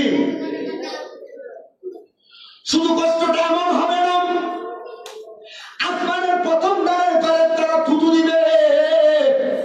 ওই থুতুগুলা পাওয়ার পর আজরাইল ফেরেশতা বলবে, কি রে ফেরেশতারা, তোমরা কেন তার দিকে থুতু নিক্ষেপ করো? এবার আজরাইল ফেরেশতারে ওই সব ফেরেশতারা জিজ্ঞাসা করবে, আজরাইল, তুমি যে নাকের মধ্যে কাপড় দিছো কোন কারণে? তুমি যে কারণে নাকে কাপড় লাগাইছো এই কারণে আমরা এই বান্দার দিকে থুতু নিক্ষেপ করি। এবার এই কথাটা জাস্টিফাই করে আমার নবী বলেন যে এই বান্দার দিকে আজরাইল ফেরেশতা নাকে কাপড় লাগানোর কারণ আর আসমানের ফেরেশতারা থুতু নিক্ষেপ করার কারণ হলো বান্দা গুনাহ করতে করতে বান্দার রূহটা একটা দুর্গন্ধযুক্ত রূহ হয়ে গেছে। এমন দুর্গন্ধ ফেরেশতারা পর্যন্ত বান্দার রূহের দুর্গন্ধ সহ্য করতে পারে না। এই মুসলমান ইমানদারেরা চিন্তা করে দেখেন, আপনি মারা যাওয়ার পরে আপনার অবস্থা এমন হবে। নবী বলে শুধু তাই নয় রে, এবার আপনাকে নিয়ে যখন আসমানের দিকে উঠা হবে রূহটারে, আসমানের প্রথম দরজা বন্ধ, সামনের দরজা বন্ধ, ডাইনের দরজা বন্ধ, বামের দরজা বন্ধ, একটাই মাত্র দরজা খোলা। ওই দরজার নাম হলো ফি নারি জাহান্নাম খালিদিনা ফিহা, জাহান্নামের দরজা। ওই জাহান্নামের মধ্যে যখন আপনারে আমারে দেওয়া হবে, নবী আমার কই একদিন দুই দিন না, একটা বান্দারে সর্বনিম্ন 3000 বছর জাহান্নামের আগুনে জ্বালাইবো। কেমন জ্বালাইবো জানো? জাহান্নামের আগুনের রং থাকবে প্রথমে লাল রঙের। ওই 1000 বছর জাহান্নামের আগুনটা লাল রঙের আগুনে জ্বালাইয়া এবার আগুনের রং বানিয়ে দিব সাদা। সাদা রঙের আগুনের মধ্যে জাহান্নামে আপনারে আমারে জ্বালাইয়া আগুনের রংটা এবার করে দিব কালা। কালো রঙের আগুনের মধ্যে আপনারে আমারে জ্বালানোর পর আপনাকে আমাকে যদি আমরা বেঈমান হই, বেআমল হই, বেনামাজি হই, টাকা সুর নামক একটা জায়গাতে দাঁড় করাবে আর বান্দাকে বলবে, বান্দা 3000 বছর আগুনে জ্বলছ, এবার বলো বান্দা তুমি কি বলতে চাও? আপনি যে মনে করেন কবরে 3টা প্রশ্ন করবো, মান রব্বুকা, ওমান দীনুকা, ওমান নাবিয়ুকা, আপনি হারাম খান আপনারে প্রশ্ন করবে, পরের হক মাইরা খান প্রশ্ন করবে, নামাজ পড়েন না প্রশ্ন করবে, জিনা দিনা, এমন হারাম খোর যারা, বেআমল যারা, বেঈমান যারা, তারা কবরে যাওয়ার পর ডাইরেক্ট 3000 বছর জাহান্নামের আগুনে জ্বলা লাগবে। জোরে জোরে কোন নাউজুবিল্লাহ। কয় হাজার বছর? 3000 বছর কালানোর পরে এবার বলবো বান্দা কি করবে কও? আচ্ছা, সূর্য যদি চুরি করার পর 3 ঘন্টা টানা ফিডা, আবার সূর্য যদি কয় এবার কিছু করি কও, একটু কি আল্লাহ মাফ করে দেবে, কথা বলেন না? কিন্তু বান্দা তখন মাফ চাইবে না, বেঈমান বান্দা তখন মাফ চাইবে না। বান্দা কি করবে শুনো, ওই বান্দা বলবে মোয়ে পানি পানি পানি বলে 3 বার চিৎকার করবে। হুজুর, আল্লাহ নবী সাহাবায়ে কেরাম কাঁদতেছে, ইয়া রাসূলুল্লাহ, তখন কি তাদেরকে পানি দেওয়া হবে না? নবী আমার বলে হ্যাঁ পানি দেওয়া হবে, কিন্তু দুনিয়ার সাধারণ পানির মতো পানি দেওয়া হবে না। তাদেরকে যেই পানি দেওয়া হবে ওই পানির নাম হলো তিনাতুল খাবার। নবীজি তিনাতুল খাবার কি আপনি বলেন? বলে অন্য জাহান্নামীদেরকে আগুনের মধ্যে জ্বালায়া পুরা যে রক্ত এবং পুজ হইছে, ওই রক্ত পুজগুলা লোহার একটা গরম পাত্র গরম করে বান্দাকে দিবে, পান করো। বান্দার এমন পিপাসা, পানি পান করে নাই, বান্দা তখন জাহান্নামীদের রক্ত পুজ পান করবে, ঠোঁটগুলা পুড়ে যাবে, রক্ত পুজগুলা গরম গরম যখন পেটে যাবে, বান্দার নাড়ি বুড়িগুলা পায়খানার রাস্তা দিয়ে নিচের দিকে পড়তে থাকবে। হে সুদখোরেরা, খাইতে থাকো যদি কবরের এমন আযাব সহ্য করতে পারো। হে হারামখোরেরা, খাইতে থাকো যদি হারাম খায় এই আযাব সহ্য করতে পারো। হে পরের হক মেরে খানেওয়ালারা, এই চাঁদাবাজরা যদি পারো এই কথাগুলা কইরা কইরা কবরের কঠিন আযাব সহ্য করতে তুমি খাইতে থাকো। না না, পারবা না, পারবা না। কবরে যাওয়ার পর কঠিন শাস্তি, কিন্তু তুমি জানার পরেও মানো না, জানার পরেও গ্রহণ করো না। আল্লাহর কসম করে বলি, এটার কারণে আমার আল্লাহ তাআলার কাছে বড় যন্ত্রণা, বড় কষ্ট সহ্য করা লাগবে। সাহাবায়ে কেরাম আমার নবীজির মধ্যে 70 জন, আমার নবীজির 40 জন সাহাবীরা গড়াগড়ি করে কান্না করতেছে, 30 জন সাহাবী ডাইরেক্ট বেহুশ হয়ে গেছে। আমার নবী কান্দে আর ডাক দিয়ে, আল্লাহ আমার সাহাবায়ে কেরাম যেমন কান্দে, যেমন বেহুশ হয়ে যায়, আমার উম্মত যদি এই কবরের আযাবের কথা স্মরণ করে কান্দে আর বেহুশ হয়ে যায়, আমি নবী বললাম, আমি নবী তাদেরকে ছাড়া জান্নাতে যাব না। নবী জি ঈমান শোনো তাহার শান, নবী জি ঈমান শোনো তাহার শান। রাস্তা দিয়া দয়াল নবী হতে না ভগবান, বলেন রাস্তা দিয়া দয়াল নবী হতে চলমান, মেঘমালা নবীজিকে ছায়া করতেন দান, নবীজি ঈমান শোনো তাহার শান, নবীজি ঈমান শোনো তাহার শান, বলেন নবীজি ঈমান শোনো তাহার শান। এ মুসলমান, সাহাবায়ে কেরাম কান্নাকাটি বন্ধ, বেহুশ থেকে জ্ঞানটা ফিরার পরে আমার নবীজির দিকে একবার মায়া বিয়েতিমের মতো তাকিয়ে রইছে। আমার নবী কয়, কি রে সাহাবায়ে কেরাম, তোমরা বুঝি কবর আযাবে ভয় পাইছো? চিন্তা করে দেখেন, আমার নবী যে সাহাবীদের ব্যাপারে বলা, সাহাবী কেন নজু, আমার একটা সাহাবী আপনাদের তারকার মতো, ওই সাহাবীরা পর্যন্ত কবরের আযাবের কথা চিন্তা করে করে কান্না করছে। এটা মানে সাহাবীরা কবরের আযাব পাবে এমন না, এটা দিয়ে উম্মতকে শিখাইতে, উম্মত কবরের আযাবে ভয় করো, কিন্তু তুমি ভয় করো না, তুমি দুনিয়ার যত বাজে কাজ করো। সাহাবায়ে কেরাম কই, নবী গো, আমার আল্লাহ কি আমাদেরকে মুক্তি দিবনি, জান্নাতি বানাইবনি, যারা ঈমানদার তাদেরকে নাজাত দিবনি? আমার নবী কয়, শুধু নাজাত না, এমন নাজাত দিব, ঈমানদার বান্দা যখন মারা যাবে গো, মারা যাওয়ার পরে আমার আল্লাহ তাআলা অসংখ্য ফেরেশতারা আহলান ওয়া সাহলান মারহাবান বলে ঈমানদার বান্দারে স্বাগতম জানাবে। কোন বান্দারে? বান্দারে কি জানাইবো? বেলালে কি করছিল? তুই দিছিল না? কার কাছে ওয়াজ করি? এখন পাঠালে কইছ। এত কষ্ট করে ওয়াজ করলে কষ্ট হয়। ইয়াসরাও শুনবেন, জুমার দিনে চলে যাবেন দৌলতপুরে আরো সুন্দর, প্রতি জুমা এক এক বিষয় এক একটা শাসন। আয়ো আয়ো তাকবীর দিন, আয়ো আসুক না, আল্লাহ কবুল করো, কোন আমিন। আস্তে করে একটু মায়া করে কোন আমিন। এবার চিন্তা করে দেখেন ইমানদার কেমনে মরব। ইমানদার বান্দার কত পাওয়ার। ইমানদার, আরে ভাই আমি তো নিজে দেখলাম, আমি দরকার করলাম না, আমি তো দেখলে তাকবীর দিই।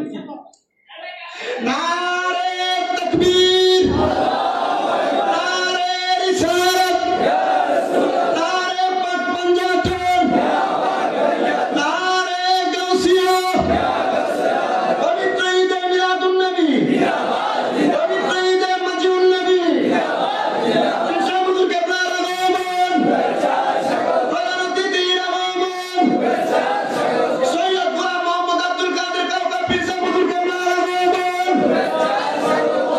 মারহাবা। হুজুর আমাদের কি নিয়ে দোয়া করবেন, আমরা হুজুরের নুরানি দোয়াতে শরীক হব ইনশাআল্লাহ। ইমানদার সাহাবায়ে কেরাম প্রশ্ন করে, ইয়া রাসূলুল্লাহ, তো কি মজা দিবে আপনি আমাকে একটু বলেন।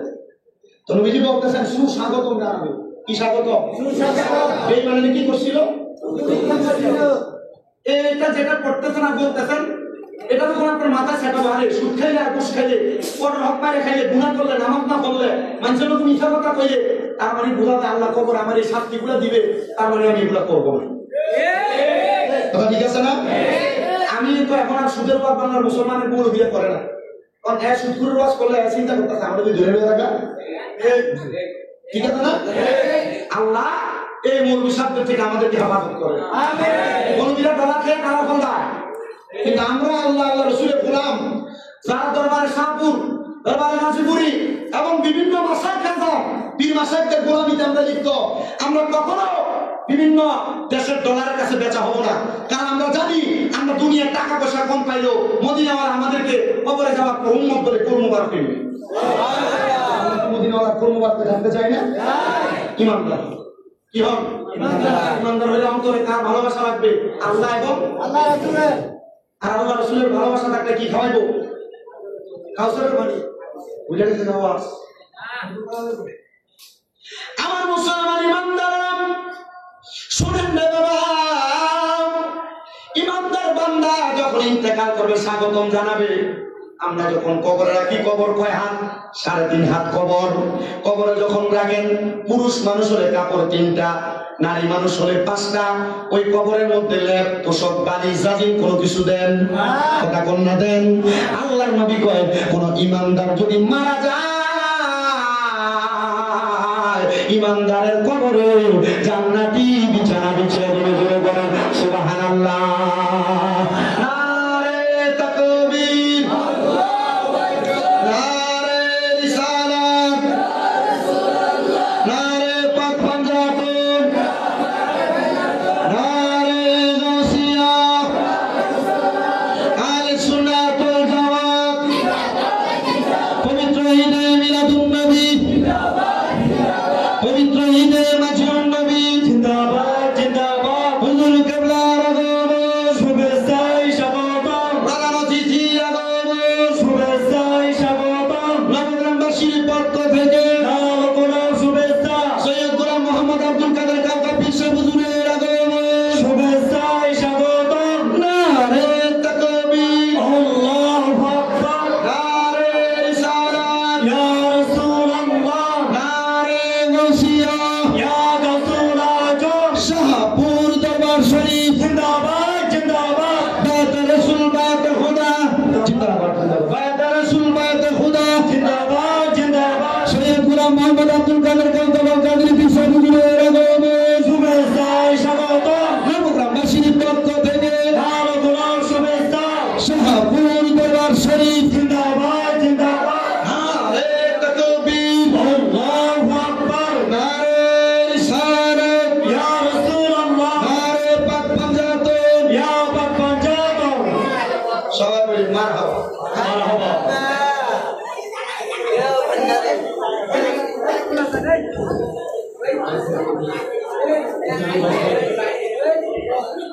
আল্লাহ তাআলা আমাদের সবাইকে কবুল করেন, বলেন আমিন। ওই হুজুরে আনলেন না?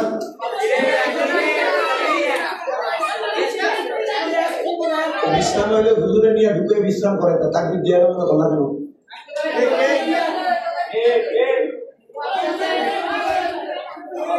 মাহফিলের নিয়ম না বুঝলে মাহফিল আর কোনোদিন করবেন না আপনারা।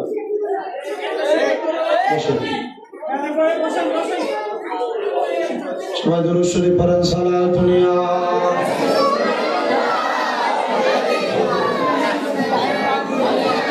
হাবিবাল্লাহ আলাইকুম हर के बाशद आमिले सल्लमुदा आतश दो रक्षब बर हरम सलातुन या अलैकुम सलाम या हबीबल जबकि सरकार तशरीफ लाने लगे और दिल में भी खुशियां मनाने लगे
ইমানদারের কবরের মধ্যে গো আমার আল্লাহ জান্নাতের বিছানা বিছিয়ে দিবে, জান্নাতের বিছানা। ইমানদার বান্দা ওই কবরে বিসমিল্লাহি ওয়া আলা মিল্লাতে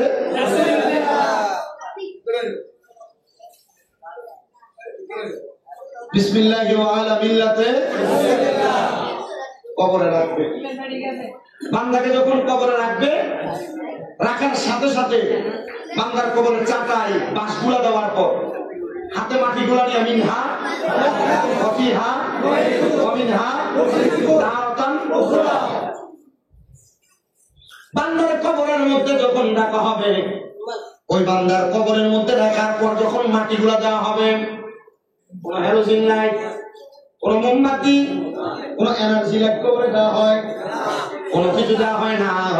আল্লাহর হাবিব সাল্লাল্লাহু আলাইহি ওয়াসাল্লাম বলে, উম্মত দুনিয়ার জমিন থেকে ওই বান্দা যদি 5 ওয়াক্ত নামাজ পড়ে কবরে যায়, আমার আল্লাহ তাআলা বান্দার কবরের মধ্যে এমন একটা নূরের আলো জ্বালিয়ে দিবে, ওই বান্দার কবরের নূরের আলোতে বান্দার কবর আলোকিত হয়ে যাবে। এটা নামাজের দরকার আছে। শাহপুরের মুরিদ যারা, পানোয়ার মুরিদ যারা, বক্সিয়া দরবারের মুরিদ যারা, মাঝখান্ডার দরবারের মুরিদ যারা, ও বন্ধু অন্যান্য দরবারের বায়াত যারা, আপনাদের সবার কাছে আমার একটা আবদার, আমাদের কোন পীর মাসে আমাদেরকে নামাজ ছাড়ার কথা বলে না, আমাদেরকে 5 ওয়াক্ত নামাজ পড়ার কথা বলে, কিন্তু আপনি আপনার মাথার মধ্যে শাহপুরের টুপি লাগাইয়া, মাঝখান্ডারের টুপি লাগাইয়া, পানোয়া দরবারের টুপি লাগাইয়া, বক্সিয়া দরবারের টুপি লাগাইয়া নামাজ পড়েন না। তখন রাস্তা দিয়ে হাঁটার সময় মানুষ কয়, দেখবে শাহপুরের মুরিদ নামাজ পড়ে না, দেখবে পানোয়ার মুরিদ নামাজ পড়ে না, দেখবে মাঝখান্ডারের মুরিদ নামাজ পড়ে না, দেখবে বক্সিয়ার মুরিদ নামাজ পড়ে না। এই জন্য আপনাদের সবার কাছে আবদার, আপনারা যারা মুরিদ হন, আপনারা যারা বায়াত হন, মনে রাখবেন এই বায়াত শব্দের অর্থ হলো ওয়াদাবদ্ধ হওয়া।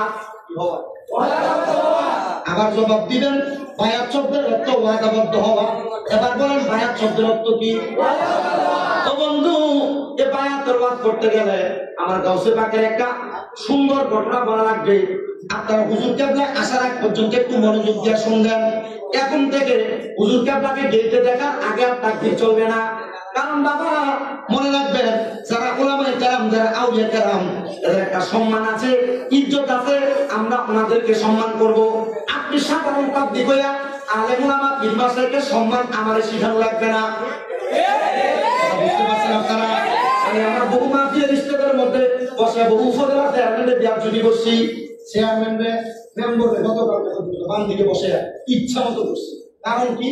মেম্বার এলাকা পরিচালনা করবে, কোরআন সুন্নাহর উপরে আঙ্গুল বসানোর ক্ষমতা কোনো মেম্বার চেয়ারম্যানের নেই। কোরআন সুন্নাহর যে আইন, এটা আপনি আবার শিখানো লাগবে না। উলামায়ে কেরাম এবং পীর মাশায়েখদেরকে সম্মান করার সিস্টেম আপনি আবার শিখানো লাগবে। আর এমন বিশৃঙ্খলা যদি করেন, মাহফিল করা বন্ধ রাখবেন। কথা কি ক্লিয়ার? ঠিক আছে?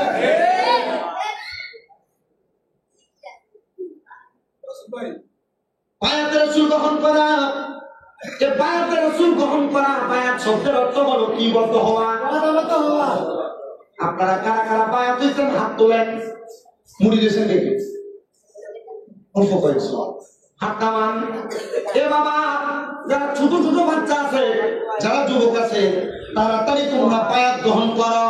মনে রাখবা, বায়াত গ্রহণ করলে তোমার বর্তমান জীবন থেকে বায়াতের পরের জীবন বড় দামি জীবন হয়ে যায়, বড় দামি জীবন হয়ে যায়, বড় সম্মানিত জীবন হয়ে যায়।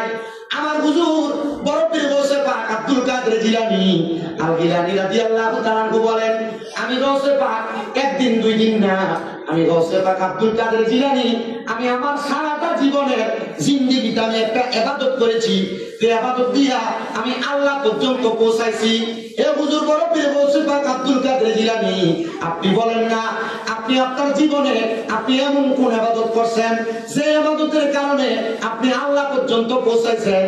গাউসে পাক আয়াত তেলাওয়াত করেন, ওয়া মিনাল লাইলি ফাতাহাজ্জাদ বিহি নাফিলাতান লাকা আসা আইয়াবাসাকা রাব্বুকা মাকামান মাহমুদা। আমার গাউসে পাক বলে, ওই নামাজটা অন্য কোনো ইবাদত না, ওই নামাজটার নাম হলো তাহাজ্জুদ নামাজ। আমার এই নবগ্রাম এলাকার পর্দা অন্তরালের মায়েরা, আপনাদের যাদের গর্ভের মধ্যে সন্তান হয় না, এই যুবক ভাই বিদেশ যাওয়ার চেষ্টা করেন, যাইতে পারেন না, ব্যবসা করেন, বরকত হয় না, আপনি কোন কর্মকাণ্ড করেন, যে কর্মতে হাত দেন কাজ হয় না, আপনার রোগ বালা মুসিবত ছাড়ে না, আমি আপনার কাছে আবেদন করব, 5 ওয়াক্ত নামাজের পাশাপাশি ফজরের নামাজের আগে ওইটা তাহাজ্জুদের নামাজটা পড়বেন।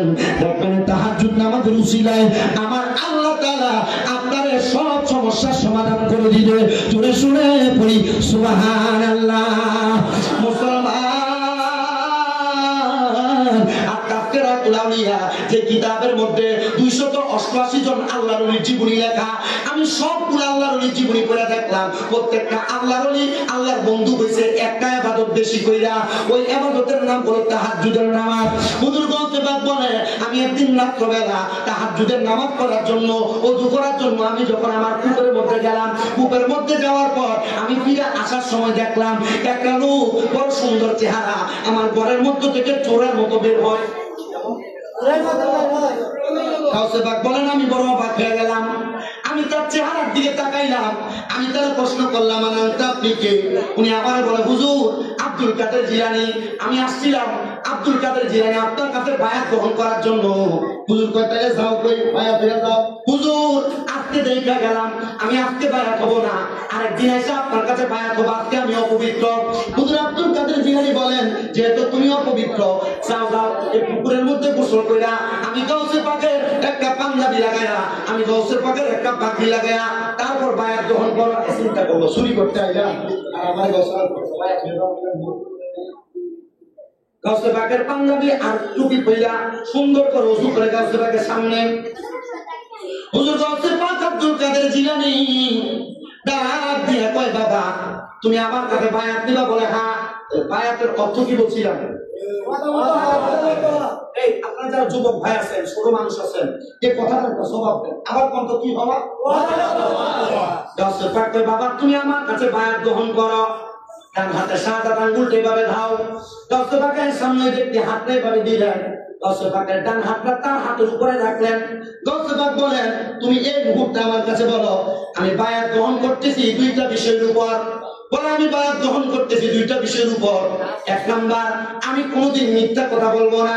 দুই নাম্বার, আমি কোনোদিন নামাজ ছাড়বো না। এই দুইটা বিষয়ে গাউসে পাক তারে বায়াত করাইছেন। বায়াত করানোর পর সে বলে, হুজুর আমি তো বায়াত হয়ে গেলাম, এখন কি আপনি আপনার কাছ থেকে আমাকে ছেড়ে দিবেন? হুজুর বলে, যাও তোমার ছুটি, তবে সাবধান, তুমি যদি এই দুইটা বিষয় পালন না করো ক্ষতিগ্রস্ত হয়ে যাইবা। কি হবে? ক্ষতিগ্রস্ত। আপনারা যারা মুড়ি হয়ে গেছে, হিসাবটা নামাজ পড়তে বসে, রোজা রাখতে বসে, মা বাবার খেদমত করতে বসে, হিসাবটা জিকির করতে বসে, আমল আখলাক করতে বসে, এগারো শরীর করতে বসে, আপনারা করেন না। আপনি খবর নিয়ে দেখেন, হয় এদিক দিয়ে নয় ওদিক দিয়ে, আপনি যে কোনো জায়গায় দিয়ে ক্ষতিগ্রস্ত। কাউকে বাদ বলে, বাবা তুমি যদি এই দুইটা বিষয়ে যদি ওয়াদাবদ্ধ না হও, ওয়াদাগুলা পালন না করো, তাহলে তুমি ক্ষতিগ্রস্ত হইবা। আর সে মনে মনে বাইর হয়ে চিন্তা করে, আমি একবার চুরি না করলে আমার সংসার চলে না। আর আব্দুল কাদের জিলানী আমার, আমি নামাজ পড়তাম আর মিথ্যা কথা না কইতাম, মানুষ আমার চুরির ধরা খাইলে আমার দিকে আমি চুরি করছি কিনা, আমি তো চুরি করলেও বলি না, চুরি না করলেও বলি না। আমি আবার সামনের দিকে হাঁটলাম, রাত্র শেষ হয়ে যাইতেছে, কোথায় চুরি করব? চুরি করার মতো কোনো জায়গা পাই না। এমন টাইমে আমি একটু সামনে যাওয়ার পর দেখলাম ইরাকের বাদশার বড় বাসা। চিন্তা করলাম, এতদিন পর্যন্ত ছোট ছোট জায়গায় চুরি করছি, আজ ইরাকের বাদশার বাড়িতে চুরি। গাউসে পাকের দরবার থেকে মুরিদ হইয়া বের হয়ে আবার গেছে বাদশার বাড়িতে চুরি করতে। দেখবেন আমার এলাকায় এমন অনেক মুরিদান আছে, দরবারে মুরিদ হয়েছে, কথা সত্য, মিশা কথা আর অভাব নাই। এমন অনেক দরবারে মুরিদ আছে, এই বেটার বেডি রাস্তার ভিতরে ব্যাপারটা ঘুরে। অনেক দরবারে মুরিদ আছে, বেটার বাড়ির ভিতরে ডিজে পার্টির কনসার্ট না খানা দিয়ে চলে। এটা মুরিদ নামের শয়তান, এটা মুসলমান নামের শয়তান। এদের কারণে মুসলমান আর হক্কানি মুরিদদের বদনাম করে। কথা কি বুঝতে পারছেন? আমার মুসলমান ইমানদার মুরিদ হয়ে গেছে মানে বালা হয়ে গেছে, এটাই বললে চলবে না।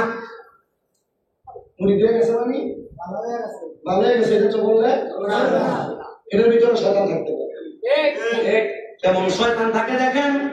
এবার ঢুকতেছে বাসার বাড়িতে, দারোয়ান ওনার সুন্দর পাঞ্জাবি আর ভাবি দেখে কিছু বলে না। উনি জিজ্ঞাসা করে, কি রে দারোয়ান, তোমার বাসার বাড়িতে চুরি করতে যায়, তুমি যে কিছু বলো না?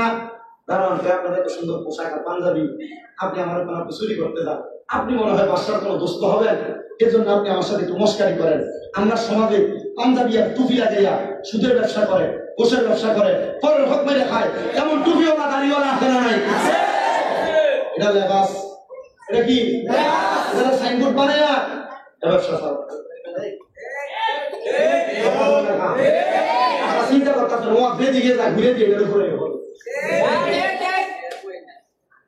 আমার মুসলমান ইমানদার ওই দারোয়ান উনি বললেন, আপনার এত সুন্দর পাঞ্জাবি, এত সুন্দর পাগড়ি, আপনি চুরি করতে পারেন না, পান আপনি বুঝে গেছে 10 টাকা 2 টাকা জিলাপি মুড়ি দুইটা পুরা বাচ্চার বাড়ির মধ্যে যত স্বর্ণ মণিমুক্তা হরফ ছিল সব একটা গাটুরি বানাইয়া এবার যখন নিয়ে রওনা দিবে, এমন টাইমে মসজিদে আযান দেয়, আসসালাতু খায়রুম মিনান নাওম।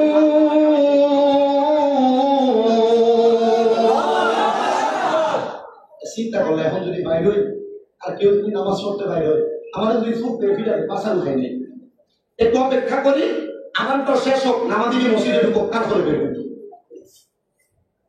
সে অনেকক্ষণ অপেক্ষা করে মালপত্র গুলো রাখে চিন্তা করবো, অপেক্ষা করে লাভ নাই, গাউসে পাক না বসে নামাজ পড়তাম, নামাজটা ফুটে উঠলো গেছে চুরি করতে কি করে নামাজ আদায় করতেছে। এবার বাচ্চা ঘুম থেকে জাগ্রত হয়ে তাকে দেখে বাচ্চার সিন্দুক গুলা খোলা, কিরে সিন্দুক খোলা কেন, আমার মণিমুক্তা হরফ গুলা কোথায়? বাচ্চা পুরা বাড়ির আশপাশে তালাশ করছে, হঠাৎ করে নামাজের ঘরে যায় দেখে একটা গাট্টির পাশে রাইখা সুন্দর পাঞ্জাবি আর পাগড়ি লাগাইয়া একজন বুজুর্গ ব্যক্তি নামাজ পড়তেছে। আসলে কি এটা বুজুর্গ না বুজুর্গ হচ্ছে আব্দুল কাদের জিলানীর ওই মুরিদরা। সে জায়গার মধ্যে দাঁড়ায়া নামাজ যখন পড়ে বাদশা দাঁড়ায় রইলেন, নামাজ পর্যন্ত অপেক্ষা করলেন। নামাজ যখন শেষ করছে বাদশা ডাক দিয়ে বলে, এ বুজুর্গ, এ আল্লাহর ওলি, আপনি কে গো? এই পুটলির মধ্যে আমার রাজপ্রাসাদের যত সম্পদ ছিল সব সম্পদ ঢুকাইছে, যত মণিমুক্তা জবরত ছিল সব ঢুকাইছে, আপনি বুঝি চোরার কাছ থেকে ধরিয়া আমার পৌঁছে দেওয়ার জন্য আমার কাছে নিয়ে আসছেন? আমি তো বাসার একটা রাস্তা পাইছি, কিন্তু গাছে পাক না বেশি মিশা কথা কম যেত না, মিশা কথা বলে বিপদে পড়বো না, মিশা কথা বলতো না। যে বাসারা কেটেছে, বাসা আসলে ধরা যেহেতু খাইয়েই গেছি, আসলে আমি চুপ ধরি নাই, আমি চুরি করতে আসছি। বাসা কয় আমি এতদিন পর্যন্ত মুড়ি খাওয়ার জন্য হকানি একটা ফি খুঁজতাছি, আপনি কত বড় আল্লাহ বলি একটা সুরের পাশে গেলে সুরের তাই আপনার কান ধরেছেন।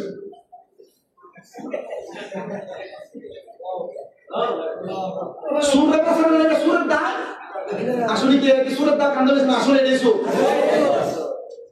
আল্লাহ নিজের নেক নজর নূরানি তাওয়াজ্জু যদি কারো উপরে পড়া যায়, এটা যদি সুর থাকে, ডাকাইতো থাকে, আল্লাহ তাআলা ওইটার নূরানি নেক নজরের বরকতে ওই ব্যক্তির তকদীর পরিবর্তন করে দেয়। হুজুর গৌসে পাক আব্দুল কাদের জিলানীর ওই মুরিদরা ডাক দিয়ে কয় বাদশা আমি চুরি করছি। ওই বাদশা ডাক দিয়ে কয় ঠিক আছে আমি মাইনা নিলাম, তবে হুজুর আমি এতদিন পর্যন্ত আপনার মতো একজন বুজুর্গ ব্যক্তি তালাশ করছি, হুজুর ততক্ষণ পর্যন্ত আমি আমার রাত বাসার থেকে আপনারা ছাড়তাম না যতক্ষণ পর্যন্ত আপনি আমার মুরিদ না করা যেতে করলো কি আইলাম চুরি করতে মুরিদ করা লাগবে। উনি ডাক দিয়ে বলেন আমার আপনি যতক্ষণ মুরিদ না করাবেন ততক্ষণ পর্যন্ত আমি আপনাকে ছাড়বো না। এই কথা বইলা গৌসে পাকের ওই মুরিদরা চোরা মানুষ ডাক দিয়ে কই হুজুর ও বাচ্চা আপনি যেহেতু আমার কাছে মুরিদ হইবেন ওযুতে করে আসেন। চিন্তা করলো ওযু করতে গেলে কোন রকম করান যায়। ওই বাচ্চা ওনার উজিরকে ডাক দিয়ে বলেন আমার ওযুর পানি আজকে আমার সামনে রাখো, আমি এক সেকেন্ডের জন্য আল্লাহর ওলির সামনে থেকে সরতে চাই না। বলে কেন? আল্লাহর ওলির চেহারা চাইলে আমার কাছে ভালো লাগবে। ইবনে মাজাহ শরীফের 303 নম্বর পৃষ্ঠার হাদিস, আল্লাহর নবী বলেন আলা উনাব্বিউকুম বিখিয়ারিকুম, আমি নবী কি তোমাদেরকে উত্তম ব্যক্তি সম্পর্কে খবর দিব না? সাহাবায়ে কেরাম বলেন ক্বালু বালা ইয়া রাসূলুল্লাহ, উত্তম ব্যক্তি সম্পর্কে খবর দেন। আমার নবী বলেন ওয়ালা খিয়ারিকুমুল্লাযিনা, উত্তম ব্যক্তি হলো তারা ইদারু যুকিরাল্লাহু আকবারাল্লাহ, যারা চেহারার দিকে তাকাইলে আল্লাহর কথা মনে হয়। আমরা সুন্নিদের আকীদা আল্লাহ ওলিদের চেহারার দিকে তাকাইলে আমরা আল্লাহর কথা মনে হয়, আমরা সগীরা গুনাহগুলো ঝরে যায়। এই জন্য আমরা যারা আজকে নবগ্রামের জামে মসজিদের মাহফিলে এসে হাজির হয়েছে, আমরা শাহপুর দরবারের বর্তমান পীর হুজুর কেবলা সৈয়দ গোলাম মোহাম্মদ আব্দুল কাদের কাউকা পীর হুজুর কেবলা নুরানি চেহারা দেখে দেখে আমাদের গুনাহ মাফ করাইতে চাই কি চাই না? আল্লাহর নবীর চেহারার দিকে তাকাইলে কার কথা মনে হয়? আল্লাহর কথা মনে হয়। দুই নাম্বার সগীরা গুনাহ মাফ হয়। আল্লাহর নবী হুজুর কেবলা যখন স্টেজে আসবে আপনারা কি কথা বলবেন? না, আমার সঙ্গে তো কথা বলতেছে। হুজুর কেবলা আসলে কথা বললে এটা আদব হবে না বেয়াদব? বেয়াদব। আল্লাহর নবী বলেন আদাবু খায়রুম মিনাজ যাহাবি ওয়াল ফিদ্দাতি, আদব স্বর্ণরূপার চাইতে উত্তম। স্বর্ণরূপা টাকা দিয়ে কিনা যায় কিন্তু আদব কিনা যায়। আল্লাহর নবী কয় বেয়াদব মাহরুমে রাস্তাফাদর, তারা বেয়াদবি করে আর আল্লাহ তাআলা ফজল থেকে আল্লাহর রহমত থেকে বঞ্চিত হয়। তো বেয়াদবি করবেন কি করবেন না এটা আপনার ইচ্ছা।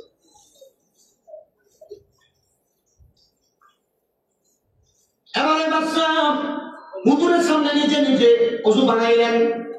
হুজুরকে এখন তো মুরিদ করানো লাগবে, অল্প কিছু করেছে মুরিদ হয়ে আসছে, মুরিদ কেমনে করাই হয়ে যাবে? বলে বাদশা আপনি আপনার হাত রাখাতেন ওনার ওই গৌসে পাকের মুরিদ ছোড়া মানুষটা ওনার ডান হাত রাখা বাদশার হাতে রাখছেন। আপনি দুই বিষয় বায়াত হন। ওই বিষয় দুই বিষয়, এক নাম্বার কোনোদিন নামাজ ছাড়বেন না, দুই নাম্বার মিথ্যা বলবেন না। বাদশা তো খুশি হয়ে গেল। বর্তমান সমাজে মানুষের এমন অবস্থা, এরা দুনিয়া সব কাম করে কিন্তু নামাজ পড়ে না, আর যে কোনো কাজে করবে মিশা কথা বলে। এমন একজন পীর পাইছি রে, সেই পীর আমার নামাজও পড়তে কয় মিশা কথা না কইতে কয়, এটাই হকানি পীর। মুরিদ হইছে। মুরিদ হওয়ার পর এবার সোরা মানুষ বস্ত্রাতে মুরিদ করে বাদশা এবার সুখী দেন। বাদশা কয় হুজুর এই যে চুরি মানগুলা চুরি করে পরে নিতে রাখছিল এগুলো তো সবই নিয়ে যাইতো, এগুলা সুরে নিলে তো আমি পাইতাম না। সুরের মাল সম্পদ আপনি ধরার কারণে আমি আপনার কাছে হুজুর এই মালগুলা আমার দরকার রাখার দরকার নাই, আমি তো আপনার কাছে মুরিদ হইছি, হাদিয়া হিসেবে এগুলো আমি আপনার দিয়ে দিচ্ছি। কি হিসাবে দিছে? যতক্ষণ পর্যন্ত সে সুরের দায় স্বীকার করে নাই ততক্ষণ পর্যন্ত এটা সুরের মাল, এটা কি এর মাল? চুরির মাল। যখন উনি মুরিদ করাইয়া বাদশা এটারে তার মাল বুঝে পাইয়া মুরিদ হওয়ার খাতিরে দিয়ে দিছে, তখন এটা হয়ে গেছে কি? হাদিয়া। আমি চুরির মাল লইয়া কই যাবো? যদি এই মাল লইয়া আমি বাড়িতে যাই, মানুষ আমার চুর করে অবশ্যই দিবে। কারণ আমার কাছে হঠাৎ করে এত টাকা পাইলে, আমরা সমাজে হঠাৎ করে বড় লোক অহংকার যুগে যেটা হয়, হয় চান্দাবাজি করে হয়, হয় সুদে গিয়া লাগে হয়, না মাদক ব্যবসা করে হয়। হঠাৎ করে টাকা মালিক যেটা হয় আর কি। তিনটা প্রশ্ন নাকি? এক নম্বর কি ব্যবসা করে? সুদে। 2 নাম্বার চান্দাবাজি, 3 নাম্বার মাদক। এই 3 ব্যবসাতে হঠাৎ করে বসে। আপনারা 10টা বাড়ি খাই দিন। কোন বাড়ি খায় এই খবর খায়? উনি চিন্তা করলেন যেহেতু গৌসে পাকের কাছে মুড়ি বেশি, মালগুলা লইয়া অন্য কোথাও যাইতাম না, গৌসে পাকের কাছে। মালগুলা নিয়ে গৌসে পাকের দরবারে, হুজুর আসসালামু আলাইকুম ওয়া রাহমাতুল্লাহ। হুজুর কয় বাসায় কেমন মুড়ি করে? মুড়ি করে না মাছের বাড়ি দাম দিলেন কেমনে? কয় আল্লাহর ওলিরা আপনাদের নেক নজর দিয়া মুড়িদের খেয়াল রাখে। আশেক বলে ওলিদের ওলি যিনি গাউসুল আজম জিলানী, ওলিদের ওলি যিনি গাউসুল আজম জিলানী, বাগদাদে জন্ম কুতুবে রাব্বানী। বলেন বাগদাদে জন্ম কুতুবে রাব্বানী, বংশ তোমার হাসান হুসাইনি, তুমি হইলা মা ফাতেমার নয়নের মণি। দয়ার নগর দাও গো আমায়, ও গো গাউসে সামদানি। দয়ার নগর দাও গো আমায়, ও গো গাউসে সামদানি। বাগদাদে জন্ম কুতুবে রাব্বানী। বলেন ওলিদের ওলি যিনি গাউসুল আজম জিলানী, ওলিদের ওলি যিনি গাউসুল আজম জিলানী, বাগদাদে জন্ম কুতুবে রাব্বানী। বলেন বাগদাদে জন্ম কুতুবে রাব্বানী। তোমার কাঁধে নবীজির কদম, সব ওলিদের কাঁধে তুমি গাউসের কদম। বলেন তোমার কাঁধে নবীজির কদম, আরে সব ওলিদের কাঁধে তুমি গাউসের কদম। মুর্দা কলব জিন্দা করো, ও গো গাউসে সামদানি। মুর্দা কলব জিন্দা করো, ও গো গাউসে সামদানি। বাগদাদে জন্ম কুতুবে রাব্বানী। বলেন বাগদাদে জন্ম কুতুবে রাব্বানী। গাউসে পাক না শুধু, তো তাওলিয়া কেরাম আছে, ওনারা কি রাতে বেশি ঘুমায় না? ওনার মুরিদদের খেয়াল রাখে। আপনারা মনে করেন না আপনার যে দরবারে ভাড়া পেছার আপনার বিশ্বাস রাতে আরামে ঘুমায়? আরে ভাই না, আল্লাহর ওলিরা গভীর রজনীতে তাহাজ্জুদের মুসল্লায় মুরিদদের পয়সা আল্লাহর সাথে করে। মাইদর্শী কয় ঘন্টা? 50 না 12-50, 10টা 2 ঘন্টা বেশি, 1 ঘন্টা 20 মিনিটের বেশি ওয়া 2 ঘন্টা করে টিটু এদিকে দেখি 2 ঘন্টা হয়েছে। আরে বারে কষ্ট কিন্তু ভালো লাগছে, লাগতে না। আল্লাহ কবুল করেন, আমিন করেন, আমিন। গৌসে পাক আব্দুল কাদের জিলানী বলতেছে মুরিদ কেমন করে না? হুজুর জানেন কেমনে? জানছি আল্লাহ তাআলার কুদরতি ক্ষমতায়। মারহাবা কর।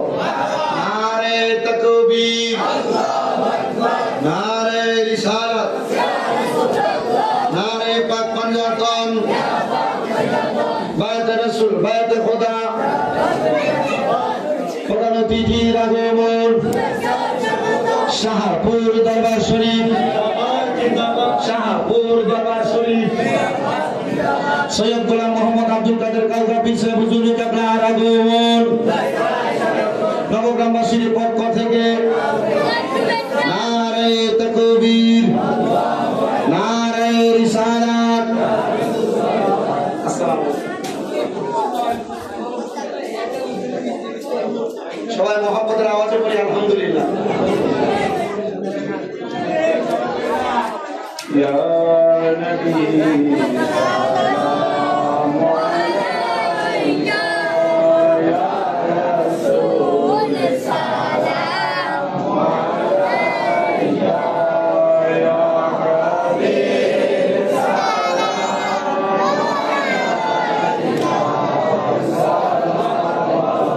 Dale,